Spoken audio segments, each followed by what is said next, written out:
देवबापाला धन्यवाद असो आजच्या दिवसाबद्दल.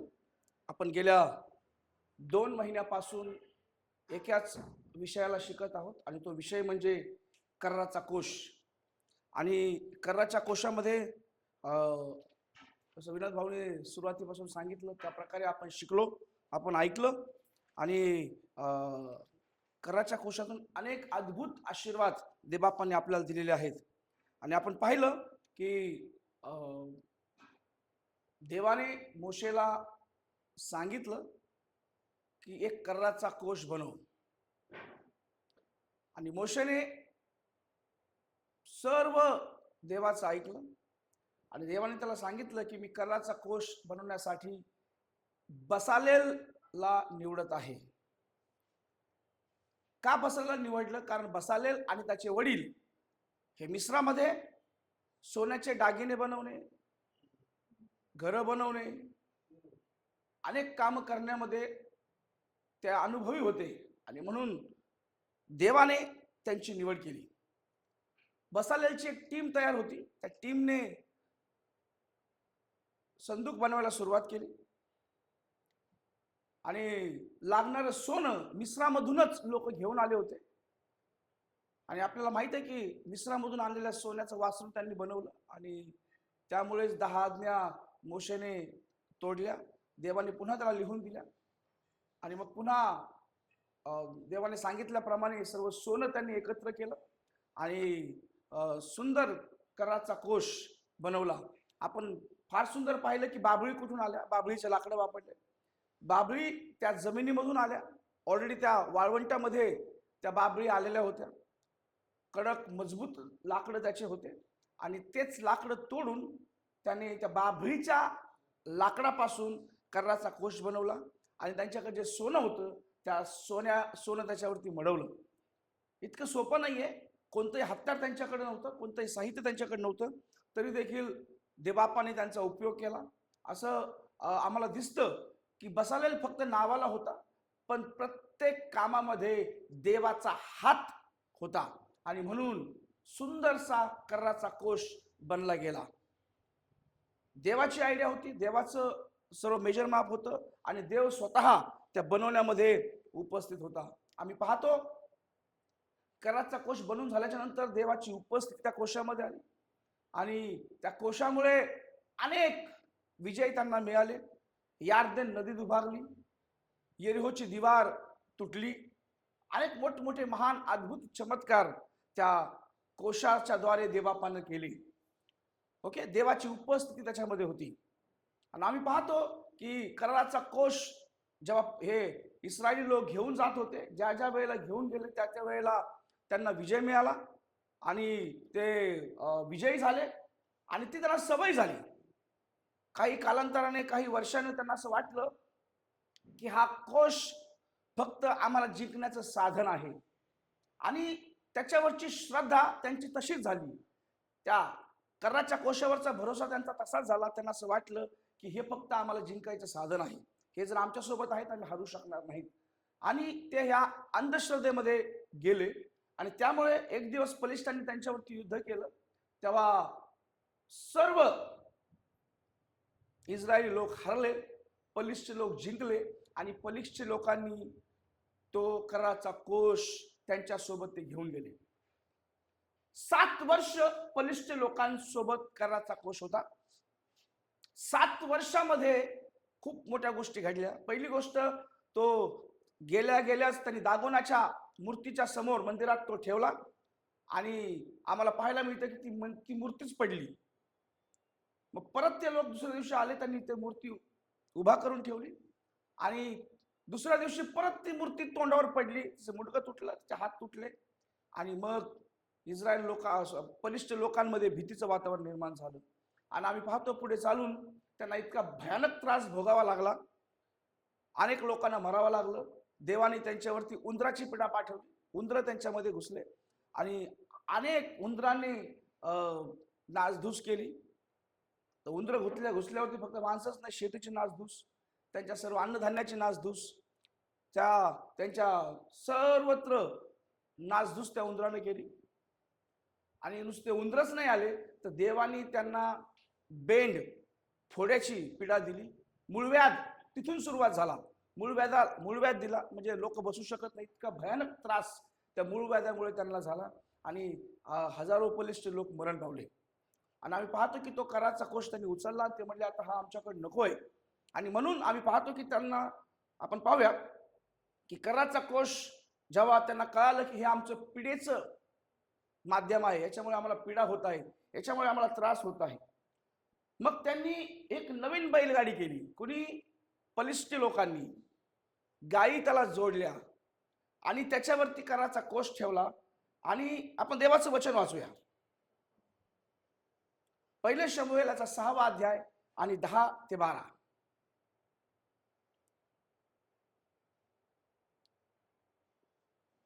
पहिले शमूएल याचा 6वा अध्याय आणि 10 ते 12 आपण वाचूया. त्याप्रमाणे त्या लोकांनी केले.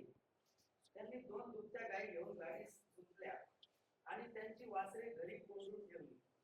11. त्या गाडीवर परमेश्वराचा कोष आणि सोन्याचे उंदीर व ग्रंथींच्या प्रतिमा आत असलेला करंडा ठेवला. त्या गायींनी थेट बेत शेमेशचा रस्ता धरला. रस्त्याने त्या अमृत गेल्या, उजवी डावीकडे वळल्या नाहीत. बलिष्ठांचे सरदार त्यांच्या मागे बेत शेमेशच्या सीमेपर्यंत गेले. 13. या प्रसंगी बेत शेमेशचे लोक थोड्यात गव्हाची कापणी करत होते. एक मिनिट 11 आणि 12 वाचा परत. त्या गाडीवर परमेश्वराचा कोष आणि सोन्याचे उंदीर व ग्रंथीच्या जे काही त्यांनी पाप अर्पणासाठी सोन्याचे उंदर तयार केले होते, ते उंदर त्याने कराच्या कोशाच्या बाजूला ठेवले. कराचा कोश त्या गाडीत ठेवला. पुढे प्रतिमा आत असलेला करांडा ठेवला. त्या गायीने थेट बेत शेमेशच्या रस्ता धरला. रस्त्याने त्या अमृत गेल्या, उजवी डावीकडे वळल्या नाही. बलिष्ठांचे सरदार त्या बस एक मिनिट, अजून एक देवाचं वचन वाचूया. कोणीतरी वाचा. पहिले शमूएल याचा 6वा अध्याय आणि 7 ते 12. तर आता तुम्ही एक नवी गाडी तयार करा. हा आणि त्यावर अद्याप दूध ठेवले नाही अशा 2 दुभत्या गायी घेऊन गाडीत झुका. हा आणि त्यांची वासरे त्यांच्यापासून घरी घेऊन जा. ओके. हा परमेश्वराचा कोष उचलून त्या गाडीवर ठेवा आणि दोषार्पण म्हणून त्या सोन्याच्या वस्तू तुम्ही त्याचकडे पाठवाल त्या एका दंडात घालून कोशाच्या बाजूस ठेवा. मग ती गाडी चालू करून रस्त्याने जाऊ द्या. हो पुढे वाचा. हो मग ते हे पहा, जर तो आपल्या देशाच्या वाटेने बेत शेमेशाकडे गेला तर समजा की त्यानेच आम्हावर ही पीडा पाठवली होती. तसे न झाले तर त्याच्या हाताने आमच्यावर हा मार पडला नसून आम्हाला ही पीडा दैवगतीने प्राप्त झाली आहे असे आपण समजू. बरं, आता पलिष्ठ लोक काय म्हणतात? आम्हाला ही पीडा झाली, आमचे इतके लोक मेले, इतके उंदर आमच्याकडे आले, इतके बेंड, इतक्या फोड्या, इतके मूळव्याध आम्हाला झाले, इतका त्रास आम्हाला झाला. ते म्हणले आपण हा कराचा कोश बैलगाडीत ठेवू, नवीन बैलगाडीमध्ये ठेवू आणि ही बैलगाडी आपण सोडून देऊ. जर ही बैलगाडी बेत सीमेच्या दिशेला म्हणजे इस्रायलच्या दिशेला जर गेली तर समजायचं की ह्या कराच्या कोशामुळेच आमच्यावरती पीडा आली. पण जर समजा हा जर दुसरीकडे गेला तर मग त्यांच्या दैवताने त्यांच्यावर पीडा दिली, असा त्यांचा समज होता. आणि त्यांनी बैलगाडी केली आणि बैलगाडीवरती कराचा कोश ठेवला आणि ते पाहत होते ही बैलगाडी आपोआप कुठे जात आहे. जेव्हा तो कराचा कोश त्या बैलगाडीवर ठेवला, देव स्वतः त्या बैलगाडीला हाकत होता आणि ती बैलगाडी बेत शेमेकडे इस्रायल देशाकडे गेली. आणि इस्रायल देशाकडे जाऊन ती यहोशुवाच्या शेतात जाऊन थांबली. ओके, जर तुम्ही पुढे वाचलं तर त्या बेरशेमेचे लोक फार आनंदित झाले. त्यांनी पाहिलं, पण त्यांच्याकडे याजक नव्हता ते सगळं त्याची काळजी घेण्यासाठी. आणि म्हणून बेरशेमेच्या लोकांनी तो कराचा कोश खोलायचा प्रयत्न केला आणि त्यांचे बरेचसे लोक मरण पावले. ओके, जर तुम्ही 12 पासून पुढे कंटिन्यू वाचत गेला त्याच्यामध्ये ते आहे.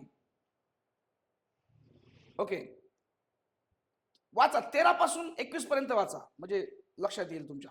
या प्रसंगी बेत शेमेशचे लोक पुऱ्या गव्हाची कापणी करत होते. हा त्यांनी वर नजर करून पाहिले तो त्यांच्या दृष्टीस ठोस पडला. तो पाहून त्यास आनंद झाला. ती गाडी यहोशुवा बेत शेमेशकर याच्या शेतात जाऊन उभी राहिली. तेथे एक मोठी रोड होती. मग त्यांनी गाडीची लाकडे फोडून त्या गाडीचा परमेश्वराप्रित्यर्थ होम बली आणला. परमेश्वराचा कोश आणि त्याबरोबर सोन्याच्या वस्तूंचा तिरंगा होता. तो लेवीयांनी उचलून तो घोड्यावर ठेवला.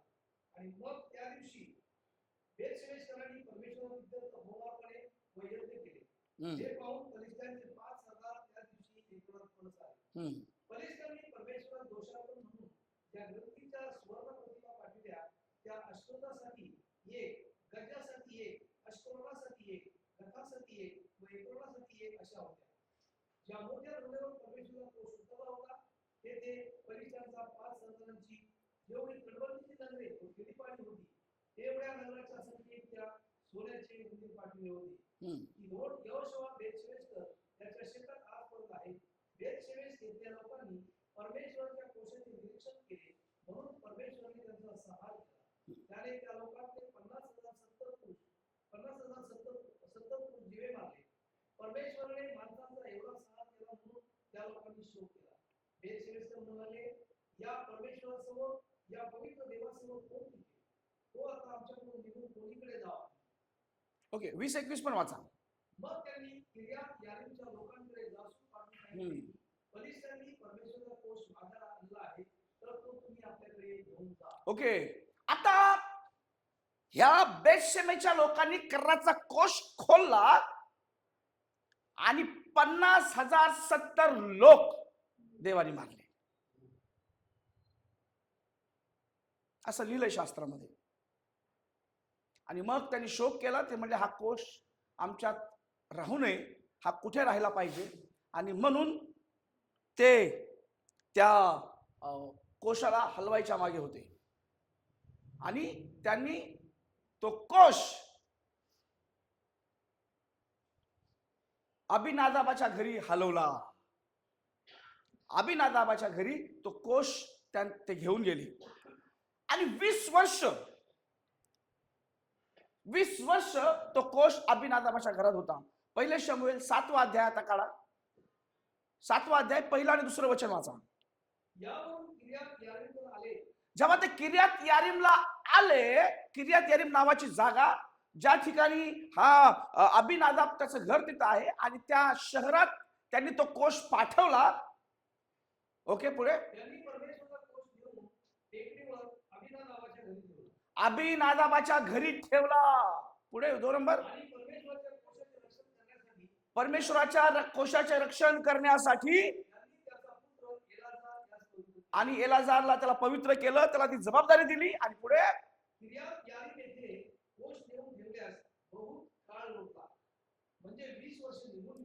20 वर्ष किर्यात यारीम मध्ये ह्या अभिनादाबाच्या घरात हा कर्राचा कोश होता. आणि आपण मागच्या वेळेस पाहिलं 20 वर्ष हा कर्राचा कोश त्या घरात असताना त्यांनी कधीच त्या कोशासमोर आराधना केली नाही. आणि मग जेव्हा दावीद राजा झाला, लक्षात घ्या, ह्या 20 वर्षाच्या कारकिर्दीमध्ये शौल राजा मारला गेला आणि शौलाचा मुलगा अभिनादाब, शौलाचा मुलगा हा देखील मारला गेला.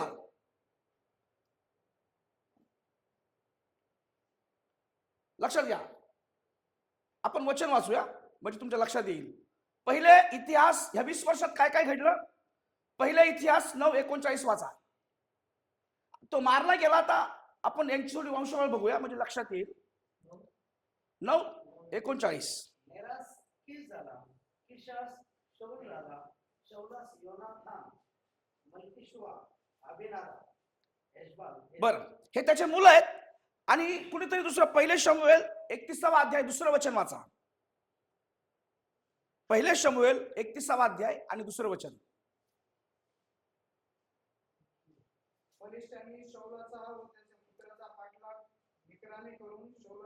फलिस्त्यांनी शौल व त्याचा पुत्राचा पाठलाग करून शौलाचे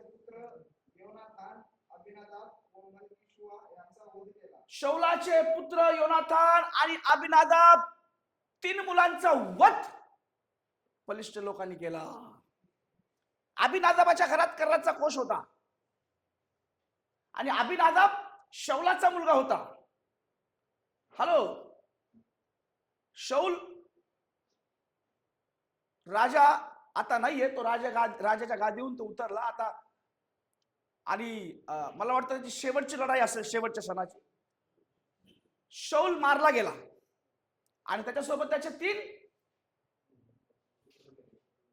तीन पुत्र मारले गेले. त्याच्यामध्ये हा अभिनादाब, ज्याच्या घरात कर्णाचा कोश होता, तो देखील मारला गेला. बर, आता नेर हा किसचा वडील आहे, बरोबर. नेर हे किसचे वडील आणि किश शौलाचा वडील, बरोबर का? असंच आहे का बायबल मध्ये? 9:39 मध्ये, पहिला इतिहास 9:39. नेर हा बेंजामिन कुळातला आहे. कुणाच्या कुळातला आहे? आणि बेंजामिन कोणाचा मुलगा आहे? याकोबाचा. तुमच्या लक्षात येत आहे का? बेंजामिनच्या कुळातला हा नेर आणि नेराचा मुलगा किश आणि किशाचा मुलगा आणि शौलाचा मुलगा अभिनादाब आणि अभिनादाबाचा मुलगा उजा. आपण वाचूया वचन, वाचा. हा, त्याला 3 मुलं आहेत. एकच नाही, त्याला 3 मुलं आहेत ना. बर, दुसरे शमूएल 6:3-4 नंतर वाचा घरी गेल्यावर. आणि पहिले शमूएल 7:1 मध्ये आम्ही वाचतो तर उजा हा अभिनादाबाचा मुलगा. अभिनादाब मेल्यावर अनेक वर्ष हा कर्णाचा कोश त्या किर्या यारीमध्ये होता, अभिनादाबाच्या घरात होता. आणि जेव्हा दावीद राजा झाल्यावर त्याला कळालं की तो कोश मला येरुशलेम मध्ये घेऊन यायचा आहे. आणि दावीद सर्व तयारीमध्ये, सर्व लोकांसहित, मागच्या वेळेस आपण वाचलं तरी किती वर्शिप लीडर तयार केले, गाणे गाणारे तयार केले आणि तो घेऊन गेला.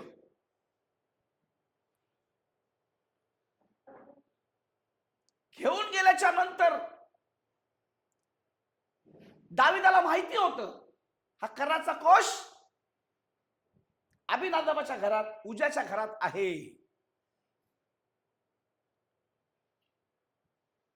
आज तुम्हाला एक गोष्ट, फार महत्वाचं रहस्य देवबाप तुमच्या समोर ठेवणार आहे. आणि मला तुम्हाला प्रश्न देखील आहे. जर दावीद देवाने निवडलेला राजा जर कर्णाचा कोश घ्यायला गेला, कर्णाचा कोश घेऊन आला आणि कर्णाचा कोश घेऊन येताना का बरं ती बैलगाडी एका दगडावर आदळावी आणि का उजाचा मृत्यू व्हावा? का बरं उजा मेला? का बरं गाडी दगडावर आदळली?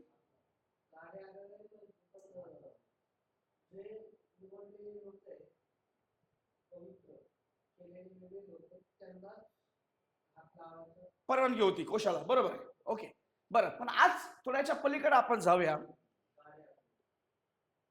बऱ्याचदा आपण वाचतो, कारण मी याचा अभ्यास करत आहे, त्या कर्णाच्या कोशाविषयी विचार करत आहे. एक एक गोष्ट देवबाप माझ्या समोर आणत आहे.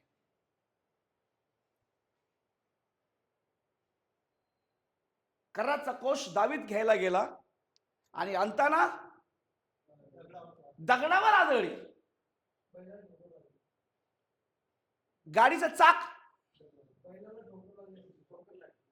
ठोकर लागली, बरं, बैलाला ठोकर लागली किंवा चाक आदळलं आणि कर्णाचा कोश हल्ला आणि त्याला पकडण्यासाठी उजाने हात पुढे केला आणि जागीच मेला.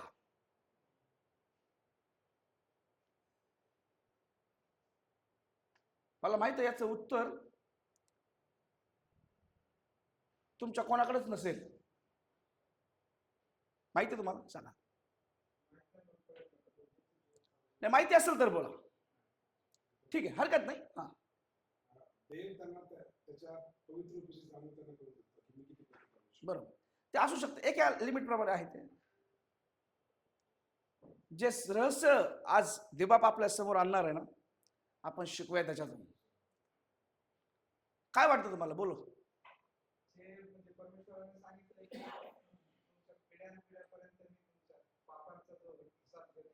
हा, तर तुम्ही जे पाप केलंय तुमच्या मुलाबाळांना सुद्धा फेडावं लागेल ते पापाचं. नाही, हा ऐकून घ्या. कर्राचा कोष घ्यायला दावीत गेलाय.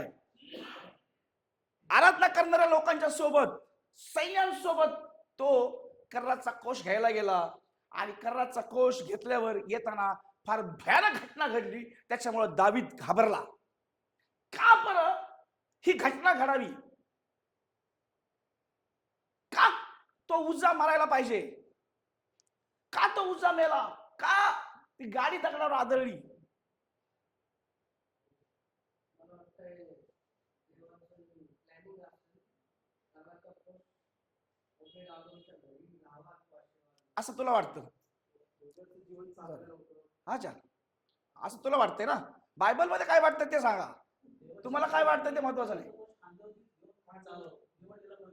ओके, ठीक आहे, असू द्या. मला माहित आहे आपण तिथपर्यंत नाही पोहोचू शकणार. तुम्ही नाही. काय बोल बोल बोल. काय मग काय म्हातारे न्यायचे होते?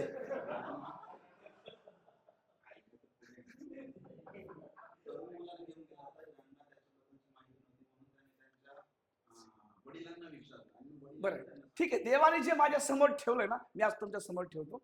आपण आज शांतीनं एक एक लहान लहान गोष्टीला पाहूया. तयार आहे सगळे? दावीद कर्राचा कोष घ्यायला गेला. आणि कर्राचा कोष घ्यायला गेल्याच्या नंतर कर्राचा कोष आणताना ही भयानक घटना घडली. याचं रहस्य तुम्ही बायबल 10 वेळा वाचलं, पण जर लक्ष देऊन वाचलं तर एकदा तरी कळेल. सहज कळणार नाही, लक्षात पण येणार नाही. पण देवबापाने ती गोष्ट आज आपल्या समोर आणलेली आहे. बैलगाडीतून कर्राचा कोष आणण्याची परंपरा कोणी केली होती सुरुवात? फलिस्ती लोकांनी. फलिस्ती लोकांनी कर्राचा कोष बैलगाडीत ठेवला. आणि ती बैलगाडी बरोबर इस्रायलाकडे आली, बेतशेबाकडे आली. आली की नाही? आणि दाविदाला वाटलं कर्राचा कोष आणण्यासाठी मला फलिस्ती लोकांकडून शिकलं पाहिजे. आणि फलिस्ती लोकांचं उदाहरण त्यांनी समोर ठेवलं.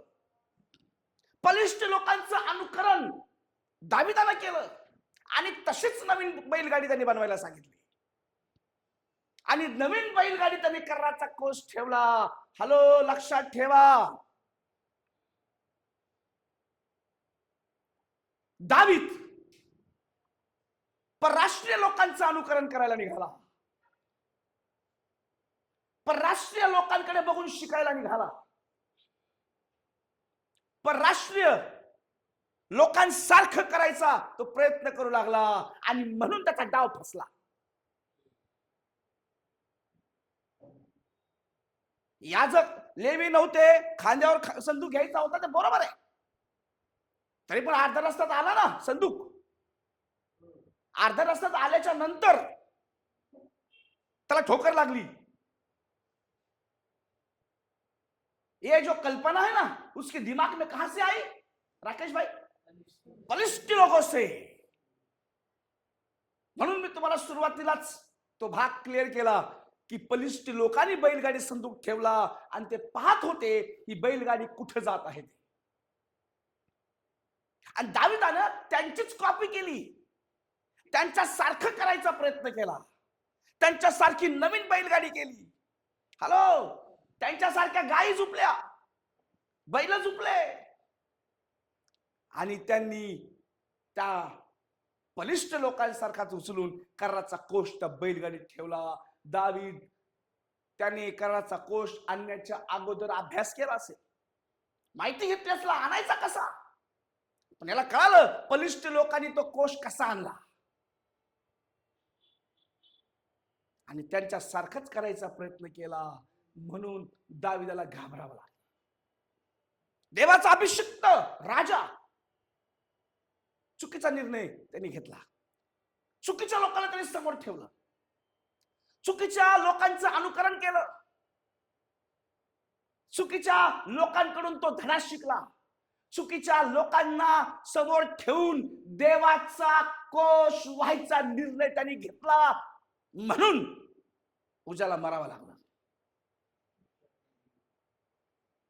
आम्ही देवाचे अभिषिक्त दास आहोत, आम्ही देवाचे अभिषिक्त सेवक आहोत. आम्हाला परराष्ट्रीय लोकांकडे बघून देवाची सेवा कशी करायची शिकायची गरज नाही. परराष्ट्रीय लोक कशी आराधना करतात त्यांच्यासारखी कॉपी आम्हाला करायची गरज नाही. बरेच पाळक लोक, सेवक लोक आता ते पाळक कमी बाबागिरी जास्त चालू त्यांची. देवाची सेवा आम्ही दुसऱ्याकडे बघून, परराष्ट्रीय लोकांकडे बघून आम्हाला शिकायची गरज नाही. जे लोक देवात नाहीत, जे पाळक आत्मिक नाहीत, जे सेवक कधीच देवाचं शास्त्र वाचत नाहीत, अशा सेवकांना देखील आम्ही फॉलो करायची गरज नाही.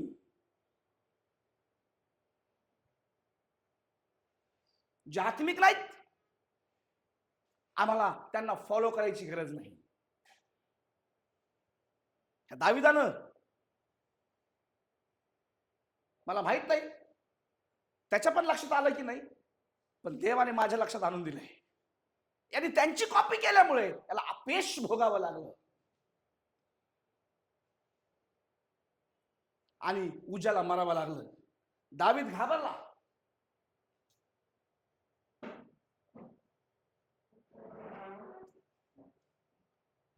भयाचं वातावरण निर्माण झालं.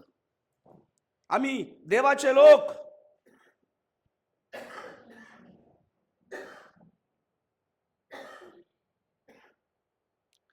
पहिले शमूएल 5-6 वाचा, तुमच्या लक्षात येईल.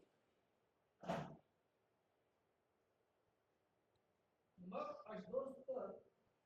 अशदोदकरांवर परमेश्वराचा जणू हात पडला. त्याने त्यांचा नाश केला.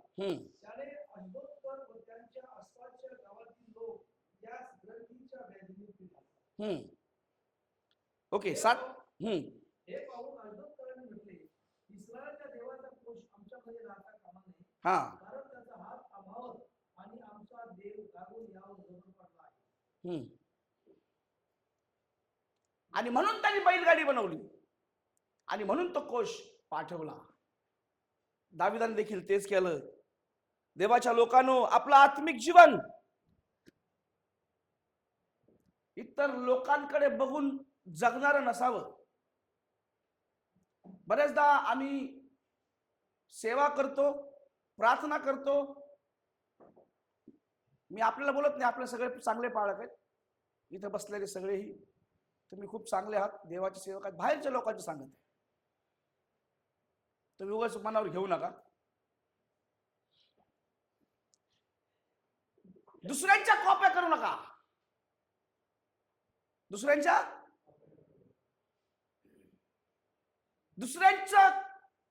दुसऱ्यांचं पाहून स्वतःचा करायचा प्रयत्न करू नका.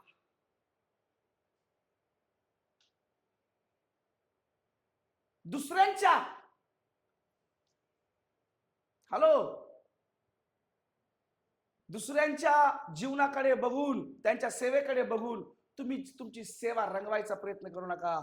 लक्षात ठेवा, तुम्ही इथं मोठे व्हाल, पण देवाच्या नजरेत तुमची किंमत शून्यच असेल. काय राकेश? दावीद त्याला असं वाटलं, जर मी बलिष्ठ लोकांसारखं केलं तर कराचा कोष सुरक्षित माझ्या घरी येईल. तो कराचा कोष लेवी नव्हते तरी पण अर्ध्या रस्त्यात आला. उजाच्या घरात अनेक वर्ष तो कोश होता. उजाने हात लावला नसेल काय, पण तो मेला नाही. जेव्हा देवाच्या कामात आम्ही देवाकडून आयडिया घ्यायच्या ऐवजी जेव्हा लोकांकडून आयडिया घ्यायला लागतो, हॅलो, नवीन करा स्टेपनाला मारावं लागलं. कारण लोक देवाच्या योजनेनं येरुशलेम सोडून सेवेला जात नव्हते. आणि जुन्या करारात या उजाला मारावं लागलं. देवाने त्याची ताकद दाखवली. देवाने दाखवून दिलं, ज्या योजना मी तुम्हाला दिल्यात त्या योजनेने तुम्ही चाललं पाहिजे. दुसऱ्याच्या योजना, दुसऱ्याचं प्लॅनिंग, दुसऱ्याचं डोकं जो आत्मिक नाहीये, ज्याला देवाचं वचन समजतच नाहीये, अशा व्यक्तीला कधीच आम्ही आमच्या समोर आमचं उदाहरण ठेवायला नाही पाहिजे. जर ठेवाल तर आज हा शास्त्र भाग तुमच्यासाठी आहे. दावीद परमेश्वराच्या वचनाचं पालन करण्याऐवजी बलिष्ठ लोकांचं अनुकरण करू लागला. त्यामुळे देवाने त्याचा प्रवास थांबवला. उजा मेला आणि दावीद भ्याला. भयानक वातावरण निर्माण झालं. तेव्हा दाविदाला कळालं, हा उजा मेला, दाविदाचा कोप भडकेल जर मी असाच कोश माझ्या घरी घेऊन गेलो तर, आणि देव मलाही मारून टाकेल. दावीद म्हणला, हा कोश मला माझ्या घरी न्यायची गरज आता नाहीये. त्याने लगेच लेव्यांना बोलवलं आणि म्हणलं, तुम्ही अभ्यास करा, हा कोश कोणत्या प्रकारे आपण घेऊन आलं पाहिजे त्याची माहिती करा. आणि हा 3 महिने कोणाच्या घरी होता कोश? ओबेद ओदोमाच्या घरात 3 महिने त्याच्या घरात तो कोश ठेवला. आणि मागच्या वेळेस आपण पाहिलं की त्याने त्या कराच्या कोशाचा आदर केला, त्याच्या समोर आराधना केली, भक्ती केली, आणि देवाने ओबेद एदोमला आशीर्वादित केलं. आणि काय काय आशीर्वाद दिलेत आपल्याला माहिती आहे. मागच्या वेळेस आपण पाहिलेलं आहे. मागच्या वेळेस आपण त्याचं स्पष्टीकरण पाहिलेलं आहे. दावीद लेवी लोकांना म्हणलं, तुम्ही अभ्यास करा, तुम्ही शोधा. त्यांनी याचकाला बोलावलं आणि त्यांनी शोधून काढलं की हा कोश फक्त लेव्यांनीच उचलला पाहिजे, त्यांच्या खांद्यावरच गेला पाहिजे. एका ठिकाणाहून दुसऱ्या ठिकाणी जर कोश हलवायचा असेल तर लेव्यांच्या खांद्यावरून तो कोश गेला पाहिजे. बैलगाडी चुकीची उपमा नव्हती, चांगली होती, परंतु ज्यांच्याकडून संकल्पना घेतली होती ते लोक चुकीचे होते. तुम्ही काम चांगलं करता, हॅलो, पण जर मार्ग चुकीचा असेल करण्याचा तर लक्षात ठेवा, आपण किती मोठी सेवा करा, फेल आहे. आमच्या सेवेला काही व्हॅल्यू राहणार नाही. आणि फक्त नावाचे पास्टर होणार आहेत, नावाचे बिशप होणार आहेत. चुकीच्या लोकांना आमच्या समोर ठेवायचं नाही, जे देवाच्या वचनात नाहीत. मी सेवकांचं सांगतो, पाळक लोकांचं, इतर परराष्ट्रीय लोकांचं नाही सांगत. कारण बलिष्ठ लोकांना पण माहिती होतं हे इस्रायली लोक युद्ध का जिंकतात, कारण त्यांच्याकडे कोश आहे. त्यांना पण माहिती होतं त्याच्यात काहीतरी शक्ती आहे. अनेक लोकांना माहिती आहे देवात ताकद आहे, देवात शक्ती आहे, परंतु त्याचा अनुभव घेत नाहीत. सर फोन बंद करा ना प्लीज, सायलेंट करा. कराचा कोश बलिष्ठ लोकांकडे होता, त्यांना उपयोग करता आला नाही. आणि ह्या बलिष्ठी लोकांनी जी योजना केली तशी योजना दाविदाने केल्यामुळे त्याला अपयश मिळालं. आणि म्हणून त्यांनी लेव्यांना बोलवलं, त्याचा अभ्यास केला आणि म्हणलं, आता आपण योग्य प्रकारे कराचा कोश आपल्या इस्रायलात, आपल्या यरूशलेमेत आपण घेऊन येऊया. आणि मग त्यांनी सगळ्यांना बोलवलं, ताकीद दिली, सगळ्यांनी अभ्यास केला. सर प्लीज ऐका ना, बाहेर जाऊन त्याला बंद करून घ्या. त्याला ताकीद दिली, लोकांना सांगितलं, त्यांनी अभ्यास केला याचकांनी, आणि तो कोश आणण्याची माहिती व्यवस्थितपणे मिळवली. आणि तो कराचा कोश त्यांनी ओबेद एदोमच्या घरून आनंदानं देवाच्या नियमानं ते घेऊन आले. कसा आणला? येस, लेव्यानी तो गाडीवर न ठेवता खांद्यावर नेणे आवश्यक होते. हा नियम होता. गणनाच्या पुस्तकामध्ये वाचूया, गणना 4:15. गणनाचं पुस्तक 4था अध्याय आणि 15 नंबरचं वचन.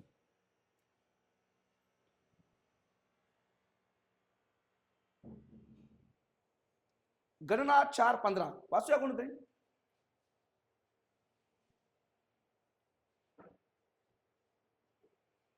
शाऊली कूच करे तेव्हा आरोन व त्याचे मुलगे यांनी पवित्र स्थान व त्यातील सर्व सामान यावर आच्छादन घालण्याचे संपल्यावर कहात पुरुषांनी ते उचलून न्यायला पुढे यावे, परंतु त्यांनी पवित्र वस्तूंना स्पर्श करू नये, केला तर ते मरतील. बस, हा नियम गणनाच्या पुस्तकामध्ये होता.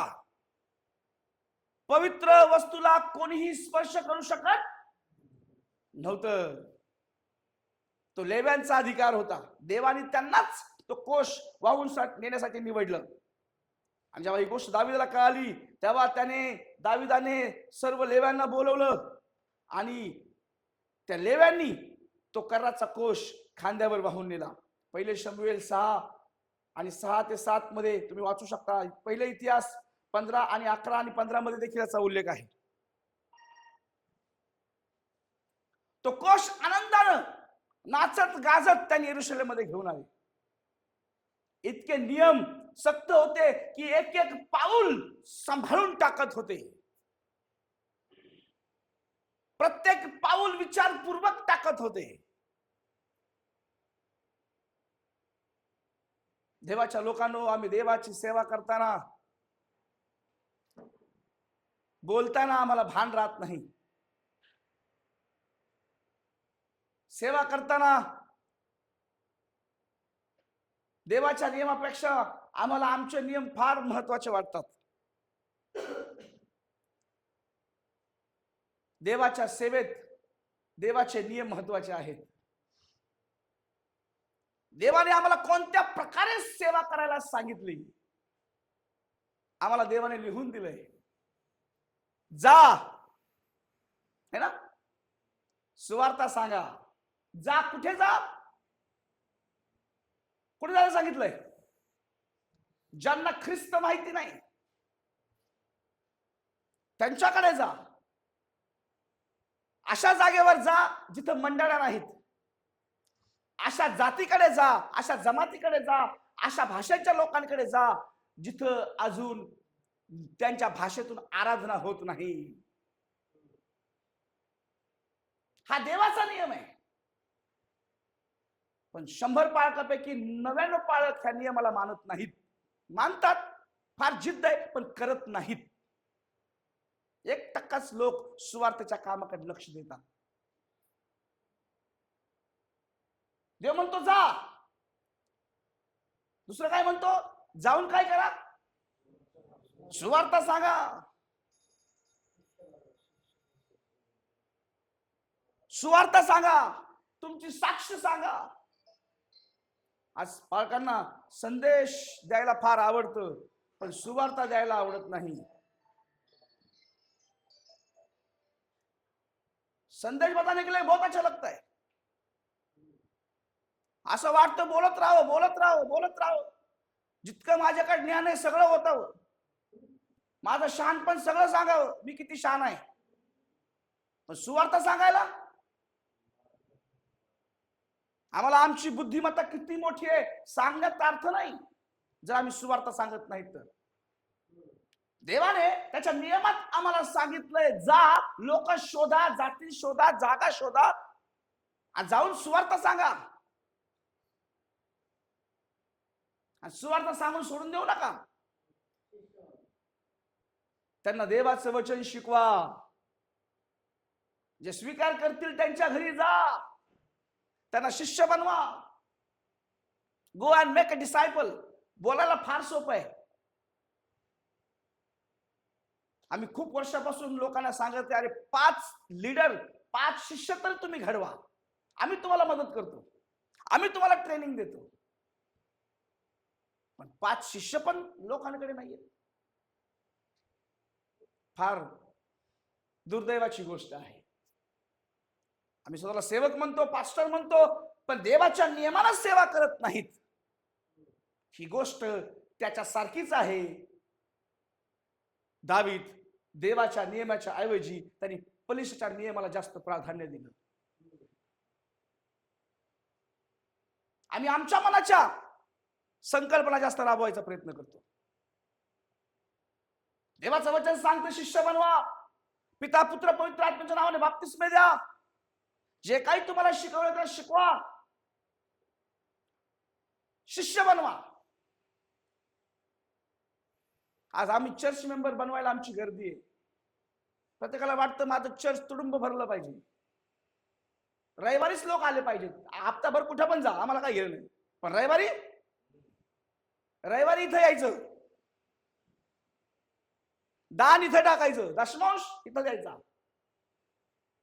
कधी आम्ही विचारतो का आमच्या मंडळीला ह्या आठवड्यात किती लोकांनी सुवार्ता सांगितली?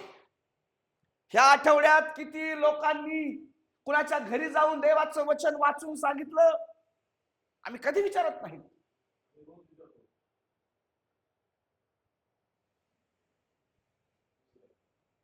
जर विचारता तर देवाला धन्यवाद असो, पण जर विचारत नसाल तर स्वतःला विचारा, काय मी देवाच्या नियमाप्रमाणे देवाची सेवा करत आहे काय?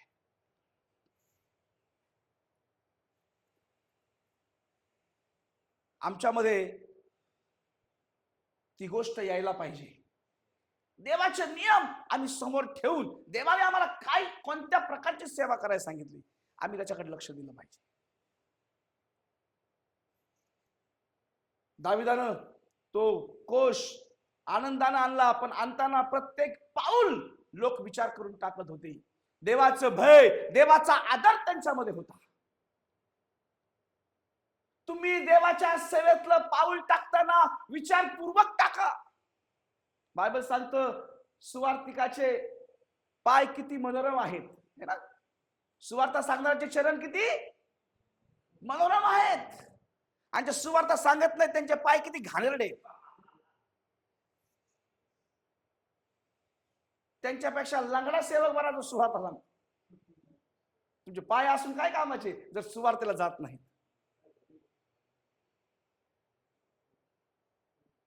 कोण? तुमचं बघा हो, त्यांचं जाऊ द्या. Yes, very good. देवाचं वचन सांगतं की त्यांनी प्रत्येक पाऊल जपून विचारपूर्वक देवाच्या सेवेत टाकलं. याचा अर्थ असा आहे की त्यांना त्याचा अंदाज होता, त्याची जाणीव होती की त्यांचा ध्येय आता त्यांच्या समोर आहे. आणि जेव्हा आम्हाला देव सोबत असल्याचा भास होतो, ऑटोमॅटिक देवाचा आदर, देवाचं प्रेम, देवाचं भय आमच्या समोर निर्माण होतं. बऱ्याच लोकांना देवाचं भयच नाही, जिभेला हाड नाही, काय बोलायचं भसाभस बोलून जाते. आम्हाला देवाच्या सेवेतलं पाऊल विचारपूर्वक टाकलं पाहिजे. देव आमच्या सोबत आहे त्याची जाणीव आम्हाला होऊन आम्ही आमचं पाऊल टाकलं पाहिजे. आम्हाला भासलं पाहिजे की देव आमच्या सोबत आहे. जेव्हा आम्हाला जाणवतं क्षणोक्षणी देव आमच्या सोबत आहे, लक्षात ठेवा आम्ही आमचं पाऊल देवाचा आदर करूनच पुढे टाकू. आमचं पाऊल वेडवाकडं पडणार नाही. तू डावीकडे आणि उजवीकडे वळू नको. आमचं पाऊल वेडवाकडं पडणार नाही. जर देवाचा आदर आमच्या मनात आहे, आम्हाला जाणीव आहे देव आमच्या सोबत आहे, आम्हाला कोणतरी पाहत आहे, ज्या दिवशी आमच्या लक्षात येईल आम्ही देवाचा आदर, देवाचा सन्मान क्षणोक्षणी आमच्या जीवनात आम्ही पाहू. त्यांनी कर्णाचा कोश यरुशलेमात आणला. ओके, आता कराचा कोष आणण्यासाठी किती लोक कसे आणले आपण बघूया. वाचूया आपण पहिले इतिहास याचा 15वा अध्याय आणि 1 ते 13. पहिले इतिहास 15वा अध्याय आणि 1 ते 13 वाचूया. बायबल मध्ये आहे सर, फोटो काढू नका, हे बायबलचंच आहे. आपल्यासाठी महाल बांधले व देवाच्या कोशासाठी एक स्थान सिद्ध करून एक तंबू ठोकला. हा, दाविदाने सांगितले की लेव्या वाचून दुसऱ्या कोणीही देवाचा कोश उचलू नये, कारण देवाचा कोश उचलण्यास व देवाची सेवा निरंतर करण्यास परमेश्वराने निवडले आहे. परमेश्वराच्या कोशासाठी जे स्थान त्यांनी तयार केले होते ते तो न्यावा, म्हणून दाविदाने सर्व इस्रायल यरुशलेमेत एकत्र केले. त्याप्रमाणेच दाविदाने अहरोनाचे वंशज व लेवी यांना एकत्र केले. कहाती वंशातला प्रमुख उरिएल व त्याचे भाऊबंद 120. हा 5 नंबरचं वचन वाचताय ना. कहात्याच्या घराण्यातील 120 माणसे आणि त्यांचा प्रमुख उरिएल. बरं, पुढे 6 नंबरचं वचन. मरारीच्या कुळातील 220 जण होते आणि त्यांचा असाया त्यांचा नेता होता. बरं, 7 नंबरचं वचन. गर्शोमाच्या घराण्यातील 130 लोक निवडले आणि त्यांचा नेता होता योएल. 8 नंबरचं वचन. अलीसापाच्या घरातील किती लोक निवडले? 200. त्यांचा नेता कोण होता? शमाया. 10 नंबरचं वचन. 9 नंबरचं वचन.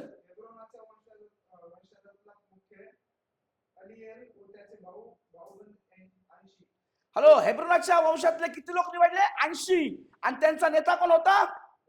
अलियल. 10 नंबरचं वचन.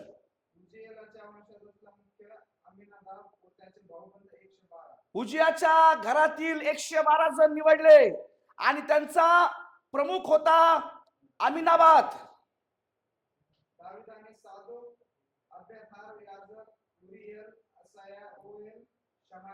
कोणाकोणाला देवाने दाविदाने निवडलं? दाविदाने मग सादोक, अब्यातार,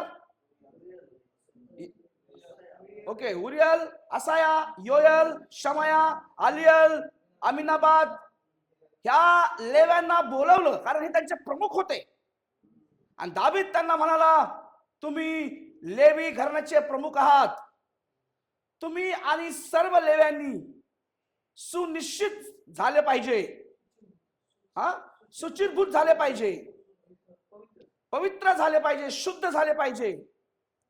त्यानंतर मी तयार केलेल्या जागेत तुम्ही हा कराचा कोश आणला पाहिजे.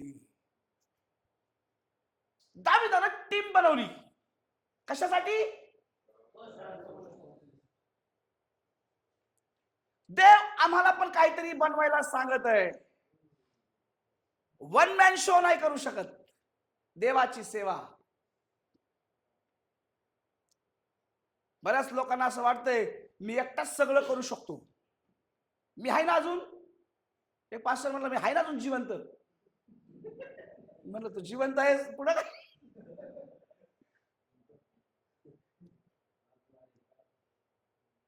आमचा देव एकटा नाहीये.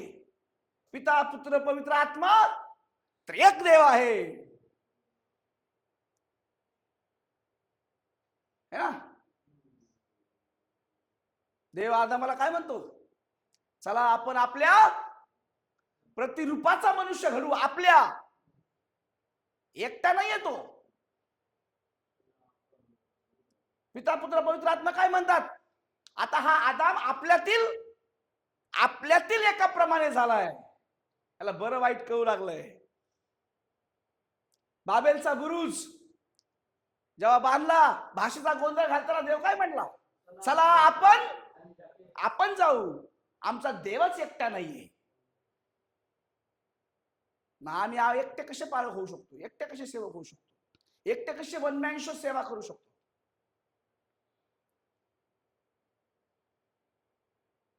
आम्ही एकटे काही करू शकत नाहीत. दाविदाने टीम बनवली. जर देवाचं राज्य वाढवायचं असेल ह्या जीवनामध्ये, मला माहित नाही आपल्याला किती वर्ष देवाने दिले, किती दिवस दिले, किती दिवस देव आपल्याकडून सेवा करून घेणार आहे, पण ह्या सेवेत जर आम्ही टीम बनवणार नाहीत, ग्रुप बनवणार नाहीत, लिडरशिप उभी करणार नाहीत, तर देवाचं काम देवाच्या नियमानं चालणार नाही. धन्य ते पालक ज्यांच्या चर्च मधून सेवक उभे राहिलेत. देव त्याच सेवकांना भरपूर आशीर्वाद देव ज्यांच्या मंडळातून अनेक मंडळ्या सुरू झालेल्या आहेत. देव त्याच पालकाला धन्यवान करो ज्याने अनेक मिशनरी दुसऱ्या गावात, दुसऱ्या शहरात, दुसऱ्या जिल्ह्यात पाठवलेले आहेत. बाकी सगळं भिकारी हो, कंगाल होते, त्याच्या चर्च मध्ये दान येऊ नये, दशमांश येऊ नये, अशी माझी प्रार्थना नाही. मी तुम्हाला सांगतो असं होईल, माझ्यावर ढकलू नका. असंच होय की नाही? आम्ही देवाचे सेवक, आम्ही शिकू शकतो दाविदाकडून. देवाचा कराचा कोश आणण्यासाठी त्याने बघा 120, 220, 130, 280, 112 अशा वेगवेगळ्या टीम तयार केल्या, ग्रुप तयार केले, लिडरशिप तयार केली कराचा कोश वाहून नेण्यासाठी. दावीद म्हणला असता मी एकटाच राजा आहे, 2-4 हाती लावतो आणि एकटाच बोलून आणतो. हॅलो, ते देवाच्या नियमात नव्हतं. हा, उज्याच्या जागी तोच मेला असता, आणि उज्या मेल्यावर पण जर तो सुधारला नसता, हॅलो, त्याला माहिती होतं घरी गेल्यावर माझा नंबर, दावीद मेला असता. दावीदाचा देवाचा कोप भडकल्यावर मग कोण टिकणार आहे देवाच्या कोपासमोर? बलिष्ठ लोक म्हणले ना, ह्या देवाच्या कोपासमोर कोण टिकेल? कोण नाही टिकणार. आणि म्हणून त्याने लेवी तयार केली, टीम तयार केल्या, कराचा कोश योग्य प्रकारे त्याची जोपासना व्हावी, त्याचं रक्षण तो कोश स्वतःच करेल, देवाची उपस्थिती आहे, पण त्याची आराधना चांगल्या प्रकारे व्हावी, व्यवस्थित व्हावी, नियमानं व्हावी, म्हणून त्यांनी टीम तयार केली. माझी तुम्हाला विनंती आहे, देवाचं राज्य जर वाढवायची तुमची इच्छा असेल, तुमच्या मनात असेल, तर आजपासून तुमच्या द्वारे पालकांची टीम, पुढाऱ्यांची टीम, लीडर लोकांची टीम तयार करा. ट्रेनिंग त्यांना द्या, सुवार्ता कशी सांगायची ट्रेनिंग द्या, चर्च प्लॅन कसं करायचं ट्रेनिंग द्या. हॅलो, मल्टिप्लाय कसं व्हायचं त्यांना ट्रेनिंग द्या. देवाचं वचन कसं वाचायचं, कसं समजून घ्यायचं त्याचं ट्रेनिंग द्या. लोक आध्यात्मिक दृष्ट्या मजबूत कसे होतील त्याचं ट्रेनिंग द्या. ज्या दिवशी आम्ही लोकांना ट्रेनिंग द्यायला सुरुवात करू, लोक देवाच्या वचनानं ट्रेन व्हायला सुरुवात होतील. देव त्यांना ट्रेन करेल. ट्रेनिंग मध्ये पद्धती, योजना, देवाच्या वचनानुसार माहिती दिली जाते कशा प्रकारे सेवा करायची. आणि ज्या ज्या लोकांना देवाचे नियम, लोकांचे नियम आवडत नाहीत ते इंडिपेंडेंट होतात.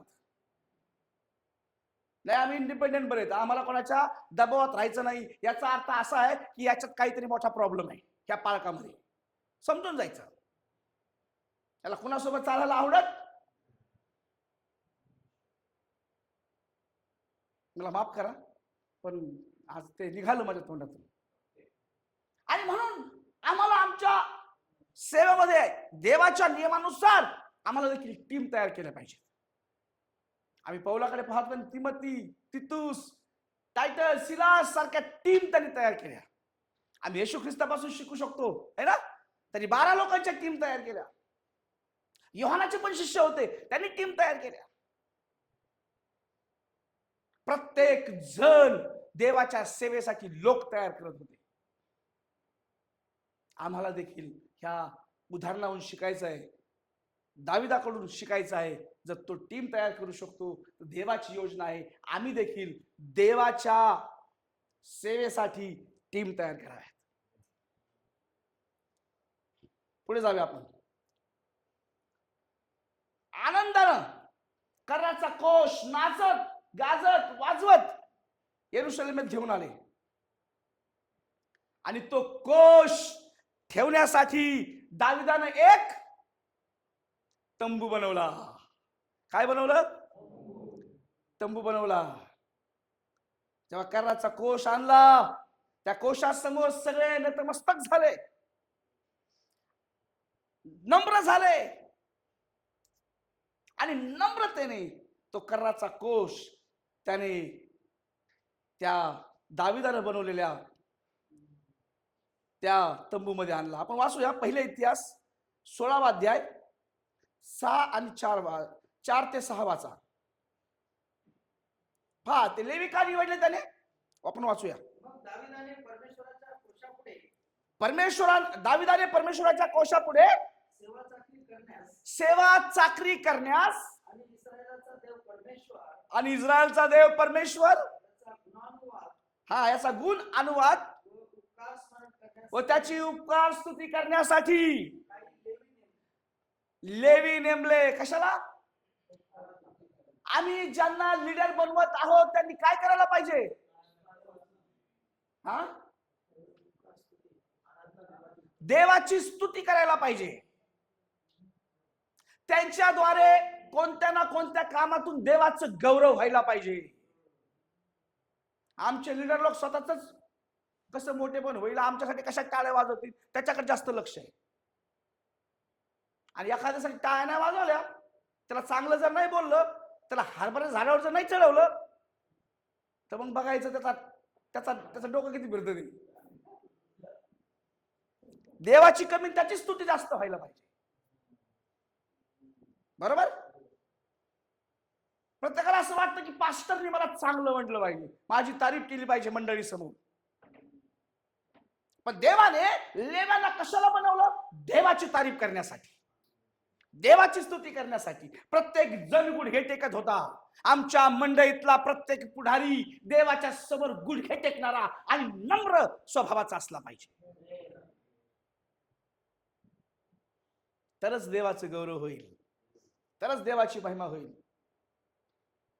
आणि पहिले इतिहास 16वा अध्याय आणि 4 ते 6 मध्ये आपण वाचतो की दाविदाने लेव्यांना देवाची आराधना करण्यासाठी निवडलं. कर्णाचा कोश आनंदानं देवाची स्तुती करत तंबूमध्ये घेऊन जात आहेत. राजा दाविदाने कर्णाचा कोश यरुशलेम मध्ये म्हणजे दावीद नगरात आणला, जेणेकरून संपूर्ण यरुशलेम उपासनेचं, आराधनेचं, धार्मिकतेचं केंद्र, सेंटर बनेल. आमची मंडळी आराधनेचं केंद्र, सेंटर झाली पाहिजे. आमचं घर, आमची मंडळी, आमचे लोक आराधना करण्याचं मेन ठिकाण झालं पाहिजे. लोकांना वाटलं पाहिजे जर आम्हाला आराधना करायची आहे, देवाच्या आत्म्याचा अनुभव यायला पाहिजे, तर आम्ही यांच्या मंडळीत गेलं पाहिजे. देवाच्या उपस्थितीत जाणीव व्हायला पाहिजे, तर लोकांनी म्हटलं पाहिजे यांच्या मंडळीत आम्ही गेलं पाहिजे. आमची मंडळी ह्या प्रकारे आपण तयार करू की लोक त्यांना समजेल की हे आराधना करण्याचं ठिकाण यांच्या सोबत आहे, यांचं घर आहे, यांची मंडळी आहे. आणि दावीद त्याचा उद्देश होता इस्रायल आत्मिक राजधानी झाली पाहिजे. आमची मुंबई आर्थिक राजधानी आहे आणि आमची हीच प्रार्थना आहे, आमची मुंबई देखील जगाची आत्मिक राजधानी झाली पाहिजे, आराधना करणारी राजधानी झाली पाहिजे, भक्ती करणारी, सेवा करणारी, सेवकांना पाठवणारी राजधानी झाली पाहिजे. राजधानी एक्सप्रेस सारखे पळाले पाहिजे सेवा करण्यासाठी. दावीद नाचत घेऊन आला. ओके, बरं. दाविदाने कोश आणला आणि कुठे ठेवला? तंबू मध्ये. जेव्हा मोशेने निवास मंडप बनवलं, माहिती का? मला माफ करा, मला याच्यावरच एक काढता नाही आलं. ओके, हे बघा, हे निवास मंडप दिसलं का?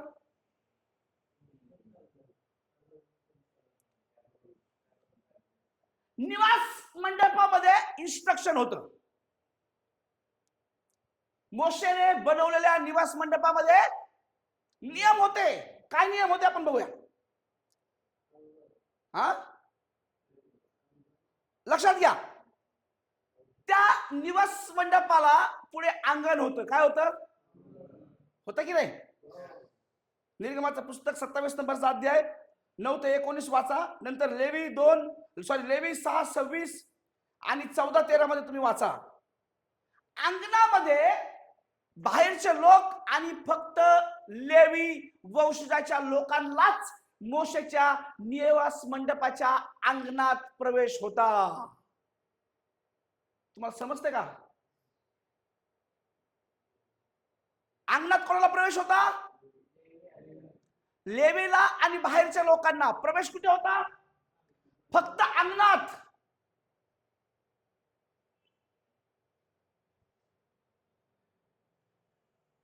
आणि अंगणाच्या नंतर पवित्र स्थान. पवित्र स्थानात प्रवेश फक्त याचकांना होता. अहरोनाचे वंशज ते लोकच त्या दीपस्तंभासमोर उभे राहायचे. भाकरीचा मेज, धूपवेदी जाळायचे फक्त याजक लोक. अंगणात कोण असायचं? लेवी आणि बाहेरचे लोक. त्यांना फक्त अंगणापुरतीच मर्यादा होती. अंगणाच्या आतमध्ये ते जाऊ शकत. मोशेच्या निवास मंडपात जाण्यासाठी कडक आणि सक्त नियम होते. अंगणामध्ये फक्त लेवी आणि बाहेरचे लोक जाऊ शकत होते. ते तिथंच अर्पण आणून ठेवायचे आणि निघून जायचे. पण अंगणाच्या आतमध्ये एक जागा होती आणि त्या पहिल्या स्थानामध्ये फक्त याजक जात होते. जिथं धूपवेदी, दीपस्तंभ, भाकरीचं मेज ज्या ठिकाणी होतं, ज्या ठिकाणी धूपवेदी होती, त्या ठिकाणी फक्त याजक जात होते. लेव्यांना आज जायला परवानगी. आणि तिसरं अति परम पवित्र स्थान, तिथं फक्त महायाजक जात होता. तिथं फक्त, तो पण वर्षातून एकदा. कधी? वर्षातून एकदाच महायाजक तिथे जात होता. लेवी कुठे यायचे? अंगणात. याजक कुठे यायचे? धूपवेदी जवळ. आणि महायाजक अतिपवित्र स्थानात. दुसरा कोणताच व्यक्ती अतिपवित्र स्थानात जाऊ शकत नव्हता. मोशे तेव्हा महायाजक होता. तो देवाच्या समोर जाऊन बसायचा, ऐकायचा. मोशे नंतर अनेक महायाजक झाल्याच्या पायाला घुंगरू बांधायचे, रस्सी बांधायचे. तो आज जायचा. बरोबर की नाही? हा मोशेचा निवास स्तंभ आहे. हा मोशेचा निवास मंडप आहे. याला टेबरनेकल म्हणतात. आपला विषय टेबरनेकल नाहीये. कधीतरी आपण टेबरनेकल विषय शिकूया. निवास मंडप हा मोशेचा. इथं बंधन आहेत, नियम आहेत आणि त्या नियमाचं पालन झालंच पाहिजे. कोणताही व्यक्ती जर अतिपवित्र स्थानात गेला तर डायरेक्ट मरण. लेवी बाहेरचे लोक फक्त अंगणात, याजक लोक फक्त धूपवेदी जवळ आणि महायाजक ते अतिपवित्र स्थानात, ते पण वर्षातून एकदा. फार कठीण नियम. मोशेच्या तंबूमध्ये फार कठीण नियम. पण दाविदाच्या तंबूमध्ये दाविदाने कराचा कोश मधोमध ठेवला. हॅलो, वाचूया आपण लेवी 16:1 वाचा.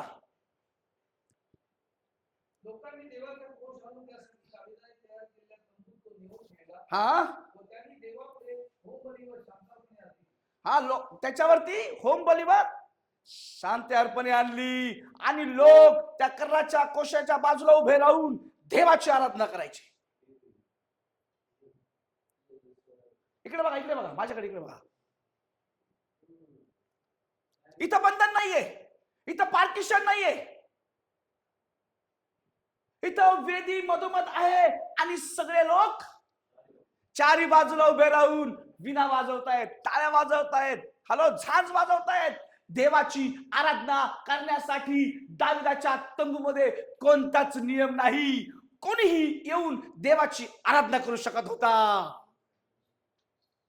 मोशेच्या तंबूत नियम होते, जाऊ शकत नव्हतं, लिमिटेशन होतं. पण दाविदाने तंबू बांधला.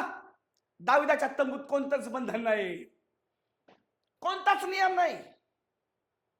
पहिले शमूएल 7:1-21 वाचा. कोणताच नियम नाही, कोणता. ऐका, याच्या वाचण्याच्या अगोदर ऐका.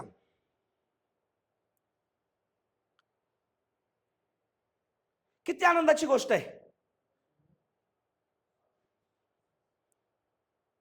त्यावर किर्यातयेआरीमवर आले व त्यांनी परमेश्वराचा कोष ठेवून पृथ्वीवर अभिनादाबाच्या घरी ठेवला. हा, आणि परमेश्वराच्या कोशाचे रक्षण करण्यासाठी त्यांनी त्याचा पुत्र एलाझार. नाही नाही, तुम्ही काय वाचताय सर? पहिले शमूएल 7. दुसरे शमूएल. हॅलो, तुम्हाला समजतं का? याच्या अगोदर आराधना करण्यासाठी नियम होते, बंधन होते. मोशेच्या तंबूत नियम होते, पण दाविदाच्या तंबूत नियम नव्हते. सर्व वेदीच्या बाजूला उभे राहत होते, कोशाच्या बाजूला उभे राहून आराधना करत होते, टाळ्या वाजवत होते, देवाची आराधना करत होते. कोणताही व्यक्ती येऊन देवाची आराधना करण्याची त्याला मुभा होती, परमिशन होती. बंधन नव्हतं, नियम नव्हते.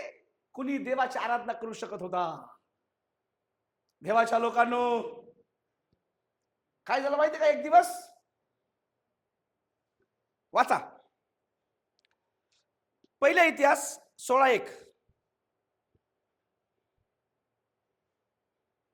लोकांनी देवाचा कोष आणून त्यासाठी दाविदाने तयार केलेल्या तंबूत नेऊन तो ठेवला. हा, दाविदानं तयार केलेला तंबूत तो ठेवला.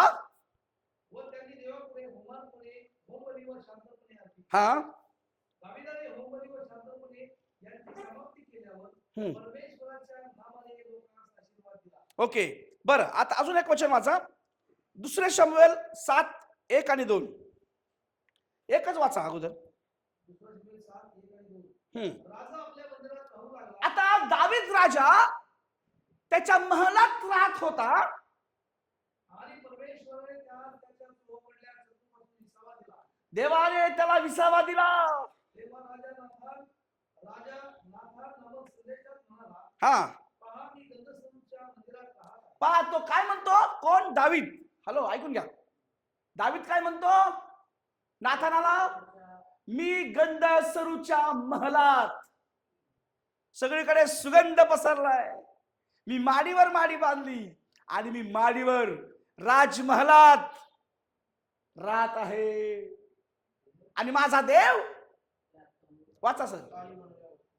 दावीद काय म्हणतो? मी तर गंधस्वरूपच्या महलात राहत आहे, पण देवाचा कोष कणादीच्या आत राहत आहे. पण देवाचा कोष तंबूत राहत आहे. दावीद म्हणतो मी तर महलात राहतो आणि माझा देव तंबूत. दावीदालाही बरं नाही वाटलं आणि दावीद म्हणला की मी, पुढे वाचा सर. नाथान राजास म्हणाला, तुझ्या मनात जे काही असेल ते कर. तुझ्या मनात जे काही असेल ते कर. त्याच्या मनात काय होतं? देवासाठी एक मंदिर बांधणं. वाचा पुढे. कारण परमेश्वर तुझ्या बरोबर आहे. कारण परमेश्वर तुझ्या बरोबर आहे. परमेश्वराचे वचन नाथानाला प्राप्त झाले ते असे, हा, जा माझ्या सेवक दावीदास सांग, परमेश्वर म्हणतो, तू माझ्या निवासासाठी मंदिर बांधणार काय? मी इस्रायल लोकांस मिस्र देशातून बाहेर काढले त्या दिवसापासून आजपर्यंत माझा निवास कधी मंदिरात झाला नाही. डेऱ्यातून व मंडपातून मी भ्रमण करीत आहे. बरं ऐका पाच सर, ते वाक्य पुन्हा एकदा वाचा. ते आता वाचलेलं. देव म्हणतो मी कधीच मंदिरात राहिलो, असं लिहिलंय का हो?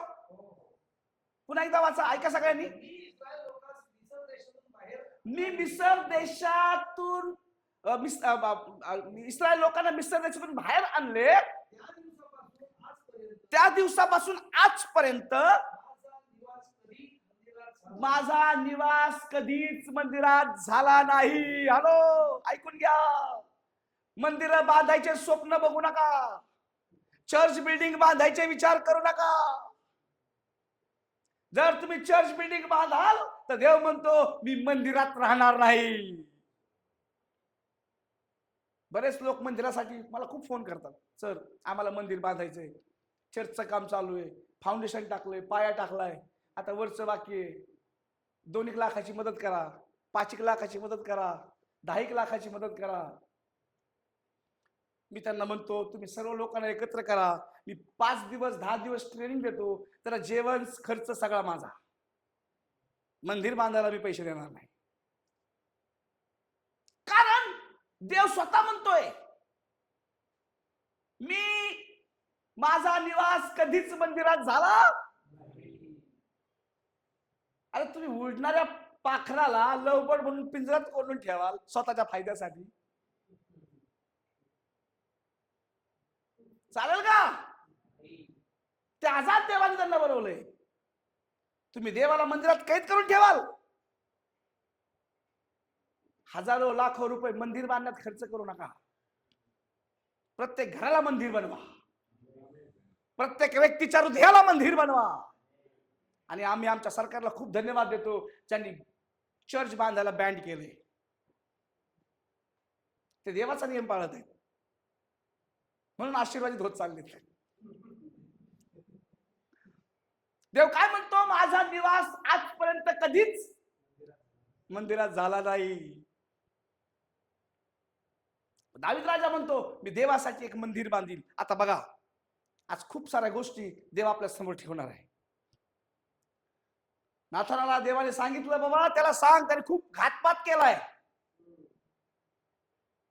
आता तुझ्या हातून मंदिर बांधलं जाणार नाही, तर देव शल्मोनाच्या हातून मंदिर बांधणार आहे. पहिले राजे 6:14 मध्ये लिहिलंय. ओके, आता दाविदाने काय केलं, मंदिर बांधणार नाही बरोबर, पण लागणाऱ्या सगळ्या वस्तू, सोनं, दगड, बघा सगळं त्यांनी तयारी करून ठेवली.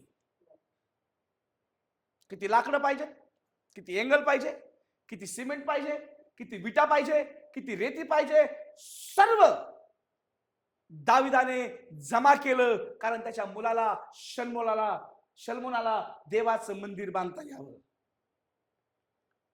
आणि भव्य मंदिर शल्मोनाने बांधलं. शल्मोन राजा झाल्यावरती त्या सर्व मंदिराच्या आतून सोनं चढवलं. हॅलो, सर्व लोक आता दाविदाच्या तंबूतून कोष घेऊन शल्मोनाच्या मंदिरात घेऊन चालले. मोठी सभा झाली, आदराने त्या कोशाला मंदिरात आणून ठेवलं.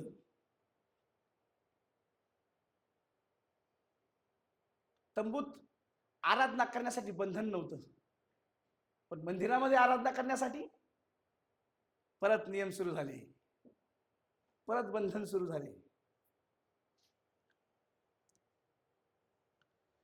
पहिले राजे 6:14 वाचा. शल्मोनाने मंदिर बांधून पूर्ण केलं. शल्मोनाने ते मंदिर बांधून पूर्ण केले. हा, शल्मोनाने मंदिर बांधलं, पूर्ण केलं, आणि कर्राचा कोश त्या मंदिरात आणून ठेवला. जेव्हा कर्राचा कोश मंदिरात आणून ठेवला, हॅलो, तंबूमध्ये आणून ठेवला, तेव्हा काय झालं, दाविदानं बांधलेला तंबू पडला. कोणीच त्या तंबूकडे पाहत नव्हतं, कोणीच त्या तंबूकडे जात नव्हतं, कोणालाच त्या तंबूची आठवण येत नव्हती. पण देवाला त्याची आठवण येत होती. वाचूया आपण. देवाने संदेष्टाला पाठवलं, आमोस संदेष्टा. आमोस नाव ऐकलं, आमोस सिंग, आमोस संदेष्टा. वाचूया आमोस 9:11. पहा देव काय म्हणतो बघा.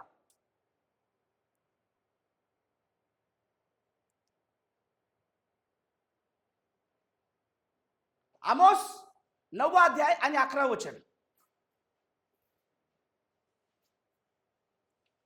एवढे सर नाही सापडत तुमच्या बायबल मध्ये आहे का नाही आमोस? हा, दाविदाच्या पडलेला डेरा त्या दिवशी मी पुरावा. हॅलो, लक्षात घ्या. आता देव स्वतः म्हणतो दाविदाच्या तंबूकडे कुणाचं लक्ष नाही, दाविदाच्या डेऱ्याकडे कुणाचं लक्ष नाही. देव म्हणतो मी पुन्हा दाविदाचा डेरा उभारीन. देवाला काय करायचं डेऱ्याचं काय? ही भविष्यवाणी आजपर्यंत हा कोणाच्याच लक्षात नाही आली. काय भविष्यवाणी? देवाला का त्या तंबू पडलेला तंबू भरायचं? देवाला फक्त कराचा कोश पाहिजे ना, तंबूचं काय घेणं नाही. का बरं देव त्या तंबूला उभारायचं म्हणतोय? वाचूया प्रेषित त्यांची कृत्ये याचा 15वा अध्याय आणि 16 नंबरचं वचन.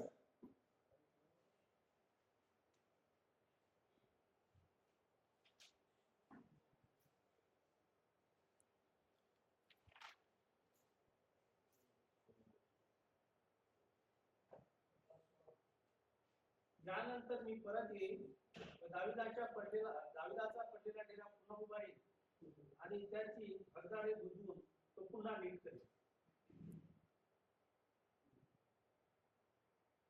का प्रश्नांच्या पुस्तकामध्ये हे वचन दिलं ते सेम तेच? का देव म्हणतो मी पुन्हा परत येईल आणि दाविदाचा पडलेला तंबू पुन्हा उभारील? आमोस संदेशाला पाठवलं हा संदेश घेऊन. ऐकून घ्या, ही भविष्यवाणी तुम्ही किती वेळा बायबल वाचला तुमच्या लक्षात नाही ना, तर देव आज आपल्या लक्षात आणून देणार आहे.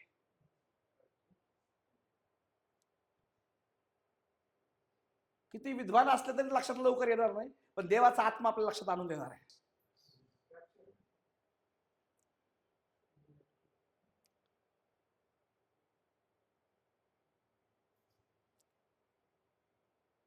देव म्हणतो मी दाविदाचा तंबू पुन्हा उभारील, पुन्हा उभारील. म्हणलं देवा का? काय गरज आहे त्या तंबूची? पडू दे ना असाच. देव म्हणला नाही, माझा आवडता दाविदाचा तंबूच आहे, कारण त्याच्यात पार्टिशन नाही. कोणीही येऊन देवाची आराधना करू शकतो. मला असाच तंबू पाहिजे. नो पार्टिशन, नो भेदभाव, नो लिमिट. देव म्हणतो ह्या संपूर्ण जगभरामध्ये मी असेच तंबू बांधणार आहे माझी आराधना करण्यासाठी. माझे लोक शाळेत प्रार्थना करतील, माझे लोक घरात आराधना करतील, माझे लोक हॉलमध्ये आराधना करतील. कोणत्याच प्रकारचं पार्टिशन त्यांच्यात राहणार नाही. कोणीही माझी आराधना करू शकेल. समजलं? देव काय म्हणतो? मला तंबूला का उभारायचंय? कारण तंबूमध्ये प्रत्येक भाषाच्या, जातीच्या प्रत्येक व्यक्तीला देवाची आराधना करता येते. काय बरं देव तंबू बांधत आहे? का देवाला तंबू उभा करायचा आहे? कारण त्याच्या तंबूमध्ये प्रत्येकाला आराधना करण्याचं स्वातंत्र्य असावं. त्याच्या तंबूमध्ये कुणीही कोणत्याही वेळेला येऊन देवाची आराधना करू शकतो. देवाला असाच तंबू बांधायचा आहे.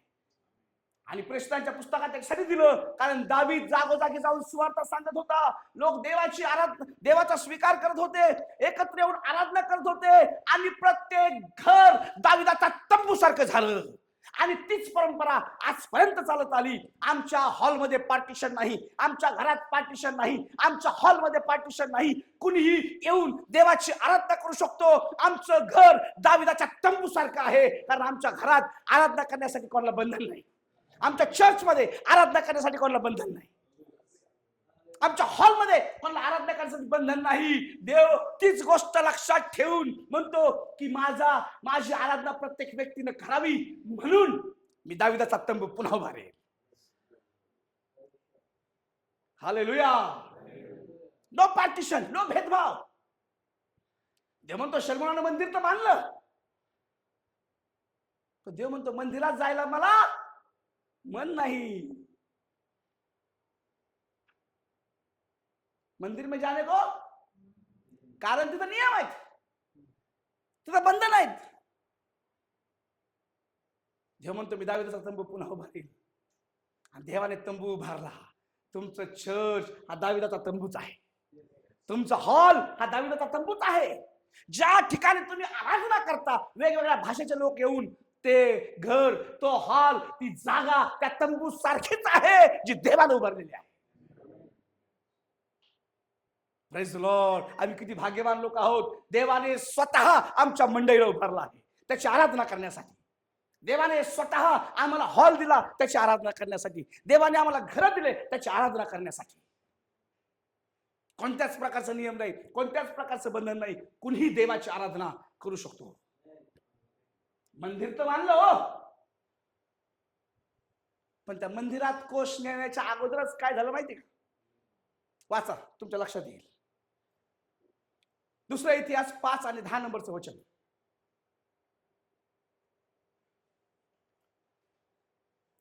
दुसरा इतिहास 5 आणि 10. काय घडलं पहा. इस्रायल लोक मिस्र देशातून निघाल्यावर आता इस्रायल लोक मिस्र देशातून निघाल्यावर परमेश्वराने त्यांच्याशी करार केला. परमेश्वराने त्यांच्याशी करार केला. तेव्हा होरेबात मोशेने या कोशात 2 पाट्या ठेवल्या होत्या. आता कोशात काय काय होतं? 2 पाट्या. त्याखेरीज दुसरे काही नव्हते. आता जेव्हा हा कर्राचा कोश दावीदपुरात आला ना, शल्मोनाच्या मंदिरात, अगोदर काय होतं? अरे बाबा, कोशात काय होतं? 10 आज्ञा, आरोनाची काठी आणि मन्ना. पण जेव्हा हा कोश दाविदाच्या शल्मोनाच्या मंदिरात आला, काय आलं? वाचा फक्त काय त्याच्यामध्ये. इस्रायल लोक मिस्र देशातून निघाल्यावर परमेश्वराने त्यांच्याशी करार केला. हा, तेव्हा होरेबात मोशेने या कोशात 2 पाट्या ठेवल्या होत्या. त्याखेरीज त्यात दुसरे काही नव्हते. आता जेव्हा इथं आले तेव्हा त्याच्यामध्ये फक्त पाट्याच आहेत. फक्त काय मिस आहे याच्यातून आता? वाटी, मन्ना, काठी आणि मन्ना. पहिले शमूएल 4:21 मध्ये बघा काय दिलंय, काय म्हटलंय. काठी आणि मन्ना निघून गेला. काय झालं? पहिले शमूएल 4:21. तिने त्या बालकाचे नाव इखाबोद, इखाबोद, वैभव नाहीसे झाले, वैभव नाहीसे झाले असे ठेवले. असे ठेवले. का हो? ती म्हणाली, इस्रायलचे वैभव नाहीसे झाले आहे. आता इस्रायलचं वैभव, कारण त्या संदुकामधून देवाचा कोश गेला आणि आपला शास्त्रवृत्ती पावले, म्हणून ती असे म्हणाली. हॅलो, ऐकून घ्या. कारण कर्राच्या कोशातून काठी आणि मन्ना नाहीये, गायब झाला. आणि म्हणून ती म्हणती आता वैभव निघून गेलंय.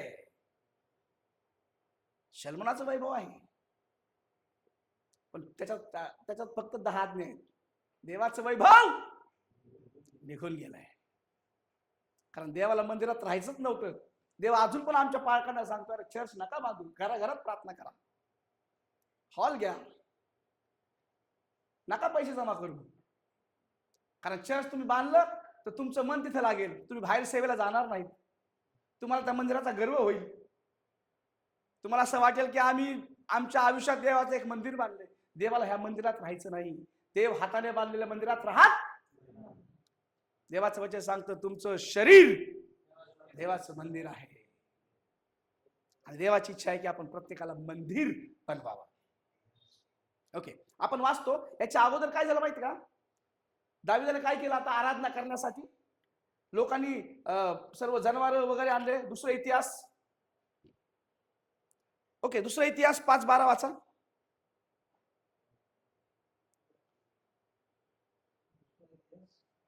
दुसरा इतिहास 5:12.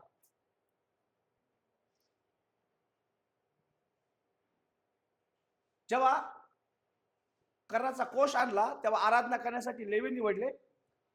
काय झालं? वाचू आपण. जितके लेवी गाणारे होते, जितके लेवी गाणारे होते, म्हणजे अर्थात आसाफ, आसाफ, हेमान, येदूथून, इथून तितके सगळे आपल्या तितके सगळे अख्ख्या पुत्रांसह पुत्रांसह भाऊबंधांसह व भाऊबंधांसह सणाची वस्त्रे गेले देऊन झांजा, हा सारंग्या व विणा घेऊन वेदीच्या पूर्व बाजूस उभे राहिले व त्यांच्या बरोबर 120 याजक उभे राहिले, करणे वाजत होते. लक्षात घ्या, 120 याजक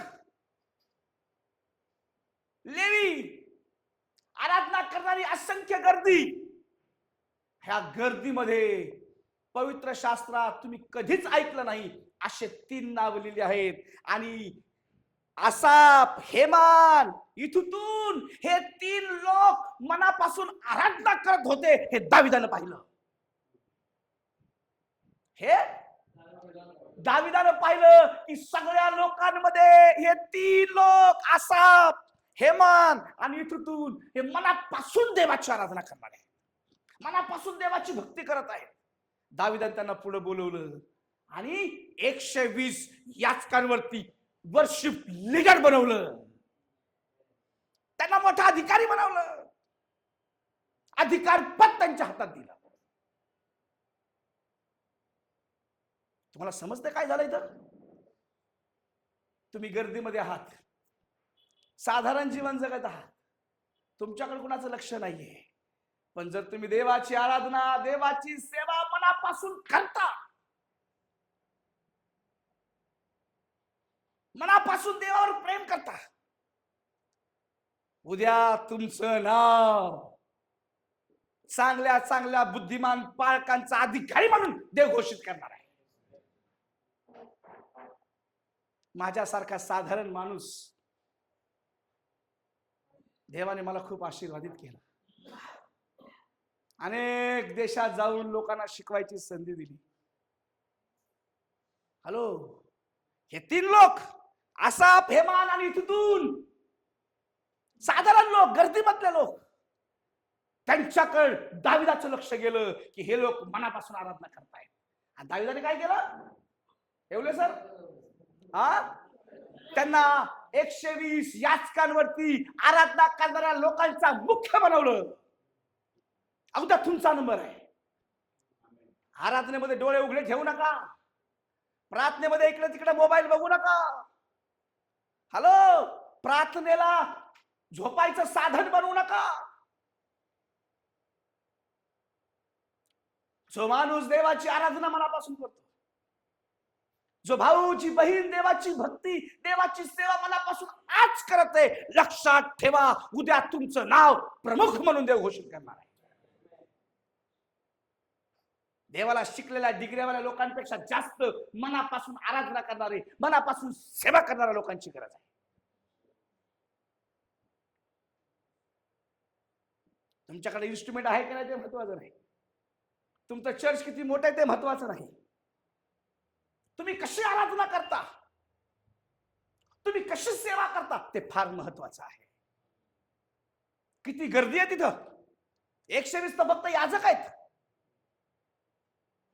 प्रत्येक याचकाच्या मंडळीतले 100 लोक आले तरी हॅलो 150 याजक आहेत ना? किती? 120. किती लोक होतील? खूप गर्दी. मगाशी आपण नावं वाचले, दाविदाने कोणाकोणाला निवडले? 200, 120, 80 वाचलं की नाही मगाशी? इतक्या गर्दीमध्ये फक्त 3 लोकांचं नाव शास्त्रात लिहिलं, कारण ते मनापासून आराधना करणारे लोक होते, मनापासून देवाची सेवा करणारे लोक होते. आणि या साधारण लोकांना बुद्धिमान लोकांचा अधिकारी बनवलं. बोला हालेलुया. आसाप, हेमान आणि तिथून आज दाविदाने यांच्याकडे पाहिलं, हे देवाशी किती कनेक्ट झालं ते पाहिलं आणि यांना 120 लोकांचा अधिकारी बनवलं, वर्शिप लीडर बनवलं. जर तुम्हाला वाटतं आमचं नाव ह्या 3 लोकांसारखं लिस्ट मध्ये यायला पाहिजे, तर आम्हाला देखील मनापासून, हृदयापासून सेवा आम्ही चांगली करतो, सुवार्ता आम्ही चांगली करतो, सगळेच करतात चांगली सेवा,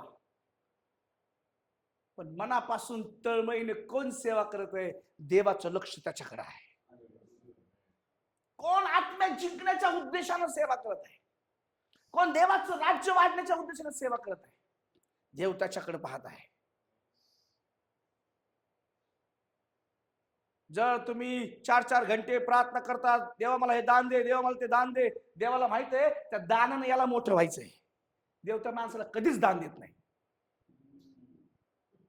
पण जो मनापासून रडतो, देवा तुझी इच्छा असेल तर उपयोग कर, कसाही उपयोग कर, देव त्याचा मोठ्या प्रमाणात उपयोग करतो. म्हणून प्रार्थनेला हॅलो जादूची छडी समजू नका. देव हृदय पाहतो, देव मन पाहतो, आमचं इंटेन्शन पाहतो आणि आम्हाला त्या प्रकारे पुढे उपयोगात आणतो. या 3 लोकांकडे कोणी पाहत नव्हतं, आराधना करणारे साधारण लोक. पण दाविदाचं लक्ष गेलं आणि दाविदानं त्यांना मोठ्या समुदायाचा, मोठ्या अधिकाऱ्यांचा अधिकारी बनवलं. आमचा नंबर आहे अधिकाऱ्यांचा अधिकारी. आमच्याकडे पैसे नाहीत, नो प्रॉब्लेम. आमच्याकडे जास्त ज्ञान नाहीये, नो प्रॉब्लेम. पण आम्ही मनापासून सेवा करतो, आम्ही मनापासून आत्मे जिंकतो. लक्षात ठेवा, हीच गोष्ट महाराष्ट्रभर प्रसिद्ध होईल आणि लोक तुमच्याकडून शिकायला येतील. आम्हाला पण शिकवा तुम्ही कशी सेवा करताय. तुमचं सिक्रेट आम्हाला सांगा. आता काय सांगा याला सिक्रेट? हॅलो, एकच सिक्रेट आहे, मनापासून आराधना, मनापासून देवाची सेवा. मन से सेवा करने वाले लोग प्रभु को चाहिए. आत्म जिंकण्याची सेवा, देवाचं राज्य वाढवण्याची सेवा, तळमळी न करणाऱ्या लोकांची गरज देवाला आहे.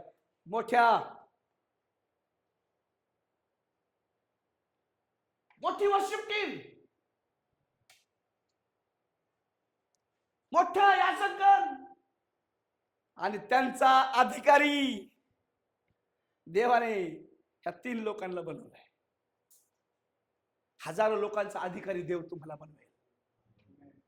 हजारो पालकांना जे BD MD काय काय झालेत ना, bachelor of divinity, master of divinity, खूप मोठे मोठे कोर्स आहेत, डॉक्टरेट PhD झालेल्या लोकांना, जर तुम्ही देवाची सेवा मनाने करणार नाहीत, डिग्रीवर जाल तर देव आमच्यासारख्या साध्या येड्या लोकांना तुम्हाला शिकवणारा बनवेल, तुमचा अधिकारी बनवेल. आणि प्रत्येकाला ही संधी आहे मनापासून सेवा करून त्या अधिकाराच्या लेवलला येणं, तो अधिकार मिळवणं.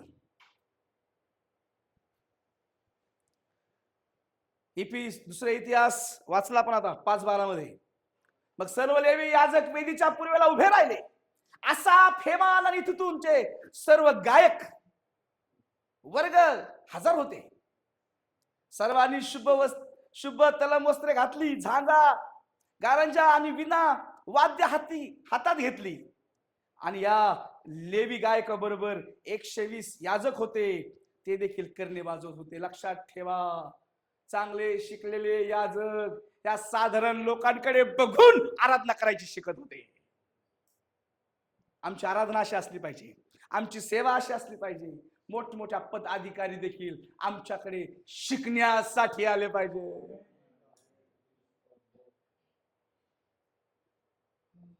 हे जे आसाफ, हेमान इथून आहेत ना, का बरं लक्ष केलं यांच्याकडे माहित आहे? कारण यांनी आपले बायका, लेकर, भाऊ, बहीण सगळ्यांना घेऊन देवाची आराधना केली, असं लिहिलंय शास्त्रामध्ये. जर तुम्ही तुमच्या कुटुंबाला घेऊन सेवा करा, तुमच्या कुटुंबाला घेऊन तुम्ही देवाची आराधना करा, तुमच्या कुटुंबाला घेऊन देवाच्या सेवेत उतरा, तुम्ही साधारण राहणार नाहीत. देव तुम्हाला अधिकारी लेवलला घेऊन जात आहे. पालकांनो, सेवकांनो, विश्वासणाऱ्यांनो, तुमच्या पत्नीला, लेकरांना देवाची सेवा करायची संधी द्या. देवाची आराधना तुमच्या सोबत करायला उभं करा. आताचे पालक आपल्या बायकोसमोर आराधना करत नाहीत, कारण घरी शिवाय देऊन आलेले असतात.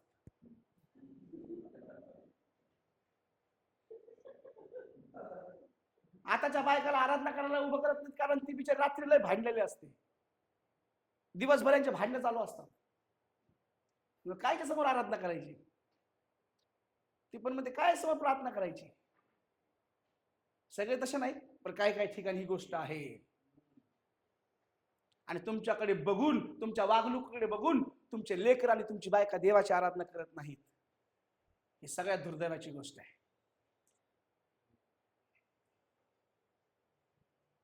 बऱ्याच बायका म्हणतात ह्या पाळकाचा मला संदेश ऐकू वाटत नाही. कोण आहे पाळक? म्हणते नवरा आहे माझा. हॅलो, कारण संदेश लय भारी सांगतात पण वागतात संदेश दूताचा आणि वागणं भूताचं. कोणतरी म्हटलं पालकांनी फक्त चर्चमध्येच राहावं, लय चांगलं दिसतात.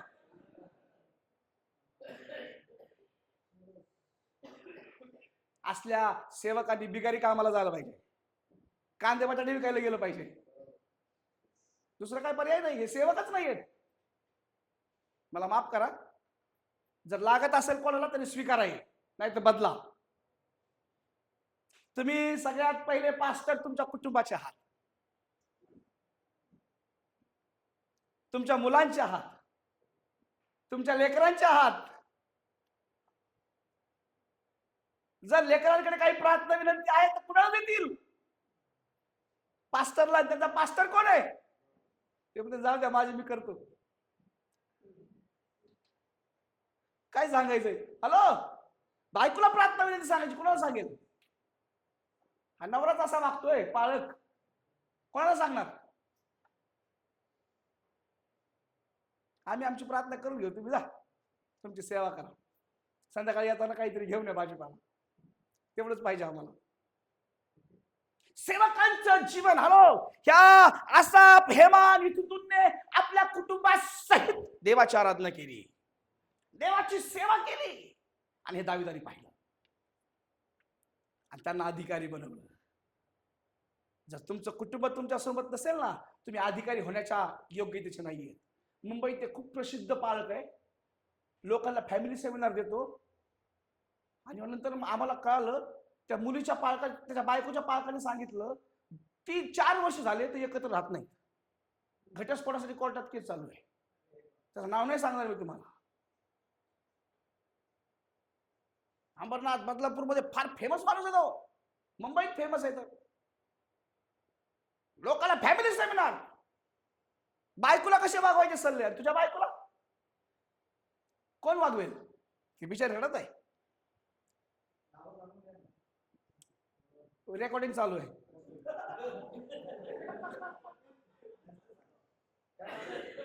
नाही, त्या सेवकाचं नाव मी कधीच सांगणार नाही, मला अधिकार नाही. हॅलो, ऐकून घ्या, आम्ही उदाहरण असलं पाहिजे. जर आम्ही आराधना करतो, आम्ही सेवा करतो आमच्या कुटुंबासहित, तर आम्ही लोकांसाठी उदाहरण होऊ. जर तुम्ही कुटुंबाला धरून लेकरांना घेऊन सेवा करत आहात, ऑटोमॅटिक तुम्ही लोकांच्या समोर उदाहरण व्हा. हे आसाप हेमान इथून कुटुंबाला घेऊन देवाची आराधना करत होते. दाविदाने पाहिलं यांची आराधना, यांचं कुटुंब, आणि त्यांना अधिकारी बनवलं. ते अधिकारी बनले. कुणाचे अधिकारी बनले माहिती आहे? याचकांचे, मोठमोठ्या लोकांचे अधिकारी बनले. बरं, जर आम्ही देवाची आराधना सेवा मनापासून करू, देव आम्हाला फार उंच करणार आहे. ओके, आता कराचा कोश शर्मोच्या मंदिरात ठेवला आणि नबुकदनेस्सर राजा तिथं स्वारी करायला आला काही वर्षांनी, 6व्या शतकामध्ये. कोण आलं? नबुकदनेस्सर राजा आला. आणि नबुकदनेस्सर राजानं सगळं येरुशलेम जाळून टाकलं, शल्मोनाने बांधलेलं मंदिर जाळून टाकलं. त्या काळात इर्मया होता. कोण? आपण वचन वाचूया. इर्मया हा रडका संदेष्ट आहे. येरुशलेमेकडे बघून रडत आहे, त्या संदुकाविषयी रडत आहे. हॅलो, काय दिले वाचा. इर्मया 3:16. आम्हाला योहान 3:16 माहिती आहे, आज इर्मया 3:16 बघूया काय दिले. वाचा बायबल मध्ये.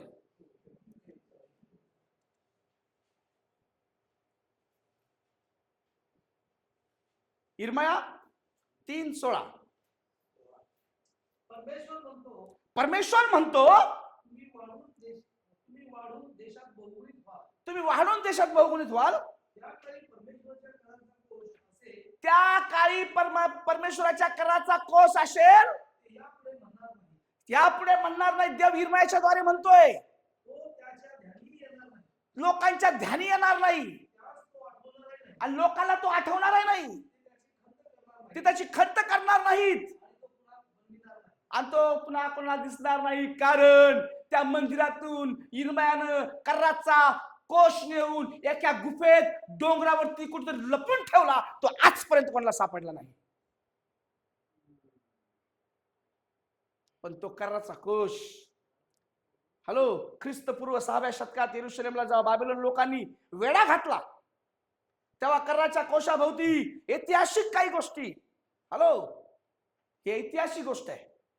ह्या इरमयानं तो कर्राचा कोश घेतला आणि कुठेतरी नेऊन ठेवला. तिथून तो कोश गायब झाला. फक्त एकाच माणसाला दिसला. आपण वचन वाचूया, प्रगटीकरण 11:19.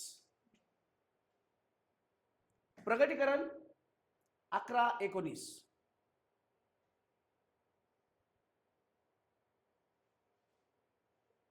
तेव्हा देवाचे स्वर्गातील मंदिर उघडण्यात आले. तेव्हा देवाचे स्वर्गातलं मंदिर उघडण्यात आलं. त्याच्या मंदिरात त्याच्या कराराचा कोश दृष्टीस पडला. योहानाला कर्राचा कोश स्वर्गात मंदिरात दृष्टीस पडला. आणि विजा चमकल्या. बस, योहानाला कर्राचा कोश कुठे दिसला? स्वर्गात. आता कर्राचा कोश कुठे? हे शोधताय सगळे, शोधायला वाटतं सोनं भेटेल त्याला लागलेलं. असली सोनं तर स्वर्गात आहे हो. तो कर्राचा कोश स्वर्गात घेतला गेला, योहानाने पाहिला. आणि येशू ख्रिस्त नावाचा कर्राचा कोश आज आमच्यात आहे. त्याचं सामर्थ्य आमच्यात आहे. प्रभू येशू ख्रिस्त स्वतः त्याच्या मंडळीतून चालत आहे. प्रगटीकरण 7 मध्ये पाहिलं तर देवाचा आत्मा त्याच्यातून चालत आहे. कुठे कर्राचा कोश? कोण म्हणतंय तिकडं आफ्रिकेमध्ये आहे, युगांडामध्ये आहे, त्या चर्चमध्ये, त्या चर्चमध्ये. योहानाला कुठे दिसला? मी का स्वर्गातून आणलाय का? कर्राचा कोश स्वर्गात आहे. अविनाश भाऊ, कर्राचा कोश, थांब, कर्राचा कोश याच्यातून आपण बऱ्याचशा गोष्टी शिकलेल्या आहोत. आणि कर्राच्या कोशाची उपस्थिती आज येशू ख्रिस्ताच्या माध्यमातून आमच्या सोबत आहे. तोच देव, पवित्र आत्मा, पिता पुत्र पवित्र आत्मा, त्याचं सामर्थ्य आपल्या सोबत आहे. गेल्या 2 महिन्यापासून आपण कर्राचा कोश शिकत आहोत. आणि आपला उद्देशच तो होता देवाचा सहवास. नवीन वर्षाचं थीम होतं देवाचा सहवास. 2026 वर्ष हे देवाच्या सहवासचं वर्ष आहे. आणि या कर्राच्या कोशातून आपण 2 महिने पाहिलेलं आहे की देव कसा त्याच्या लोकांसोबत चालला. आज प्रभू येशू ख्रिस्त पवित्र आत्मा आपल्या सोबत प्रत्येक क्षणाला आपल्या सोबत चालत आहे. त्याचा अनुभव घ्या, त्याचा सहवास घ्या, त्याच्या सोबत राहा, त्याच्या आत्म्याने भरा आणि देवाचं काम करा. देव तुम्हाला आशीर्वाद देव.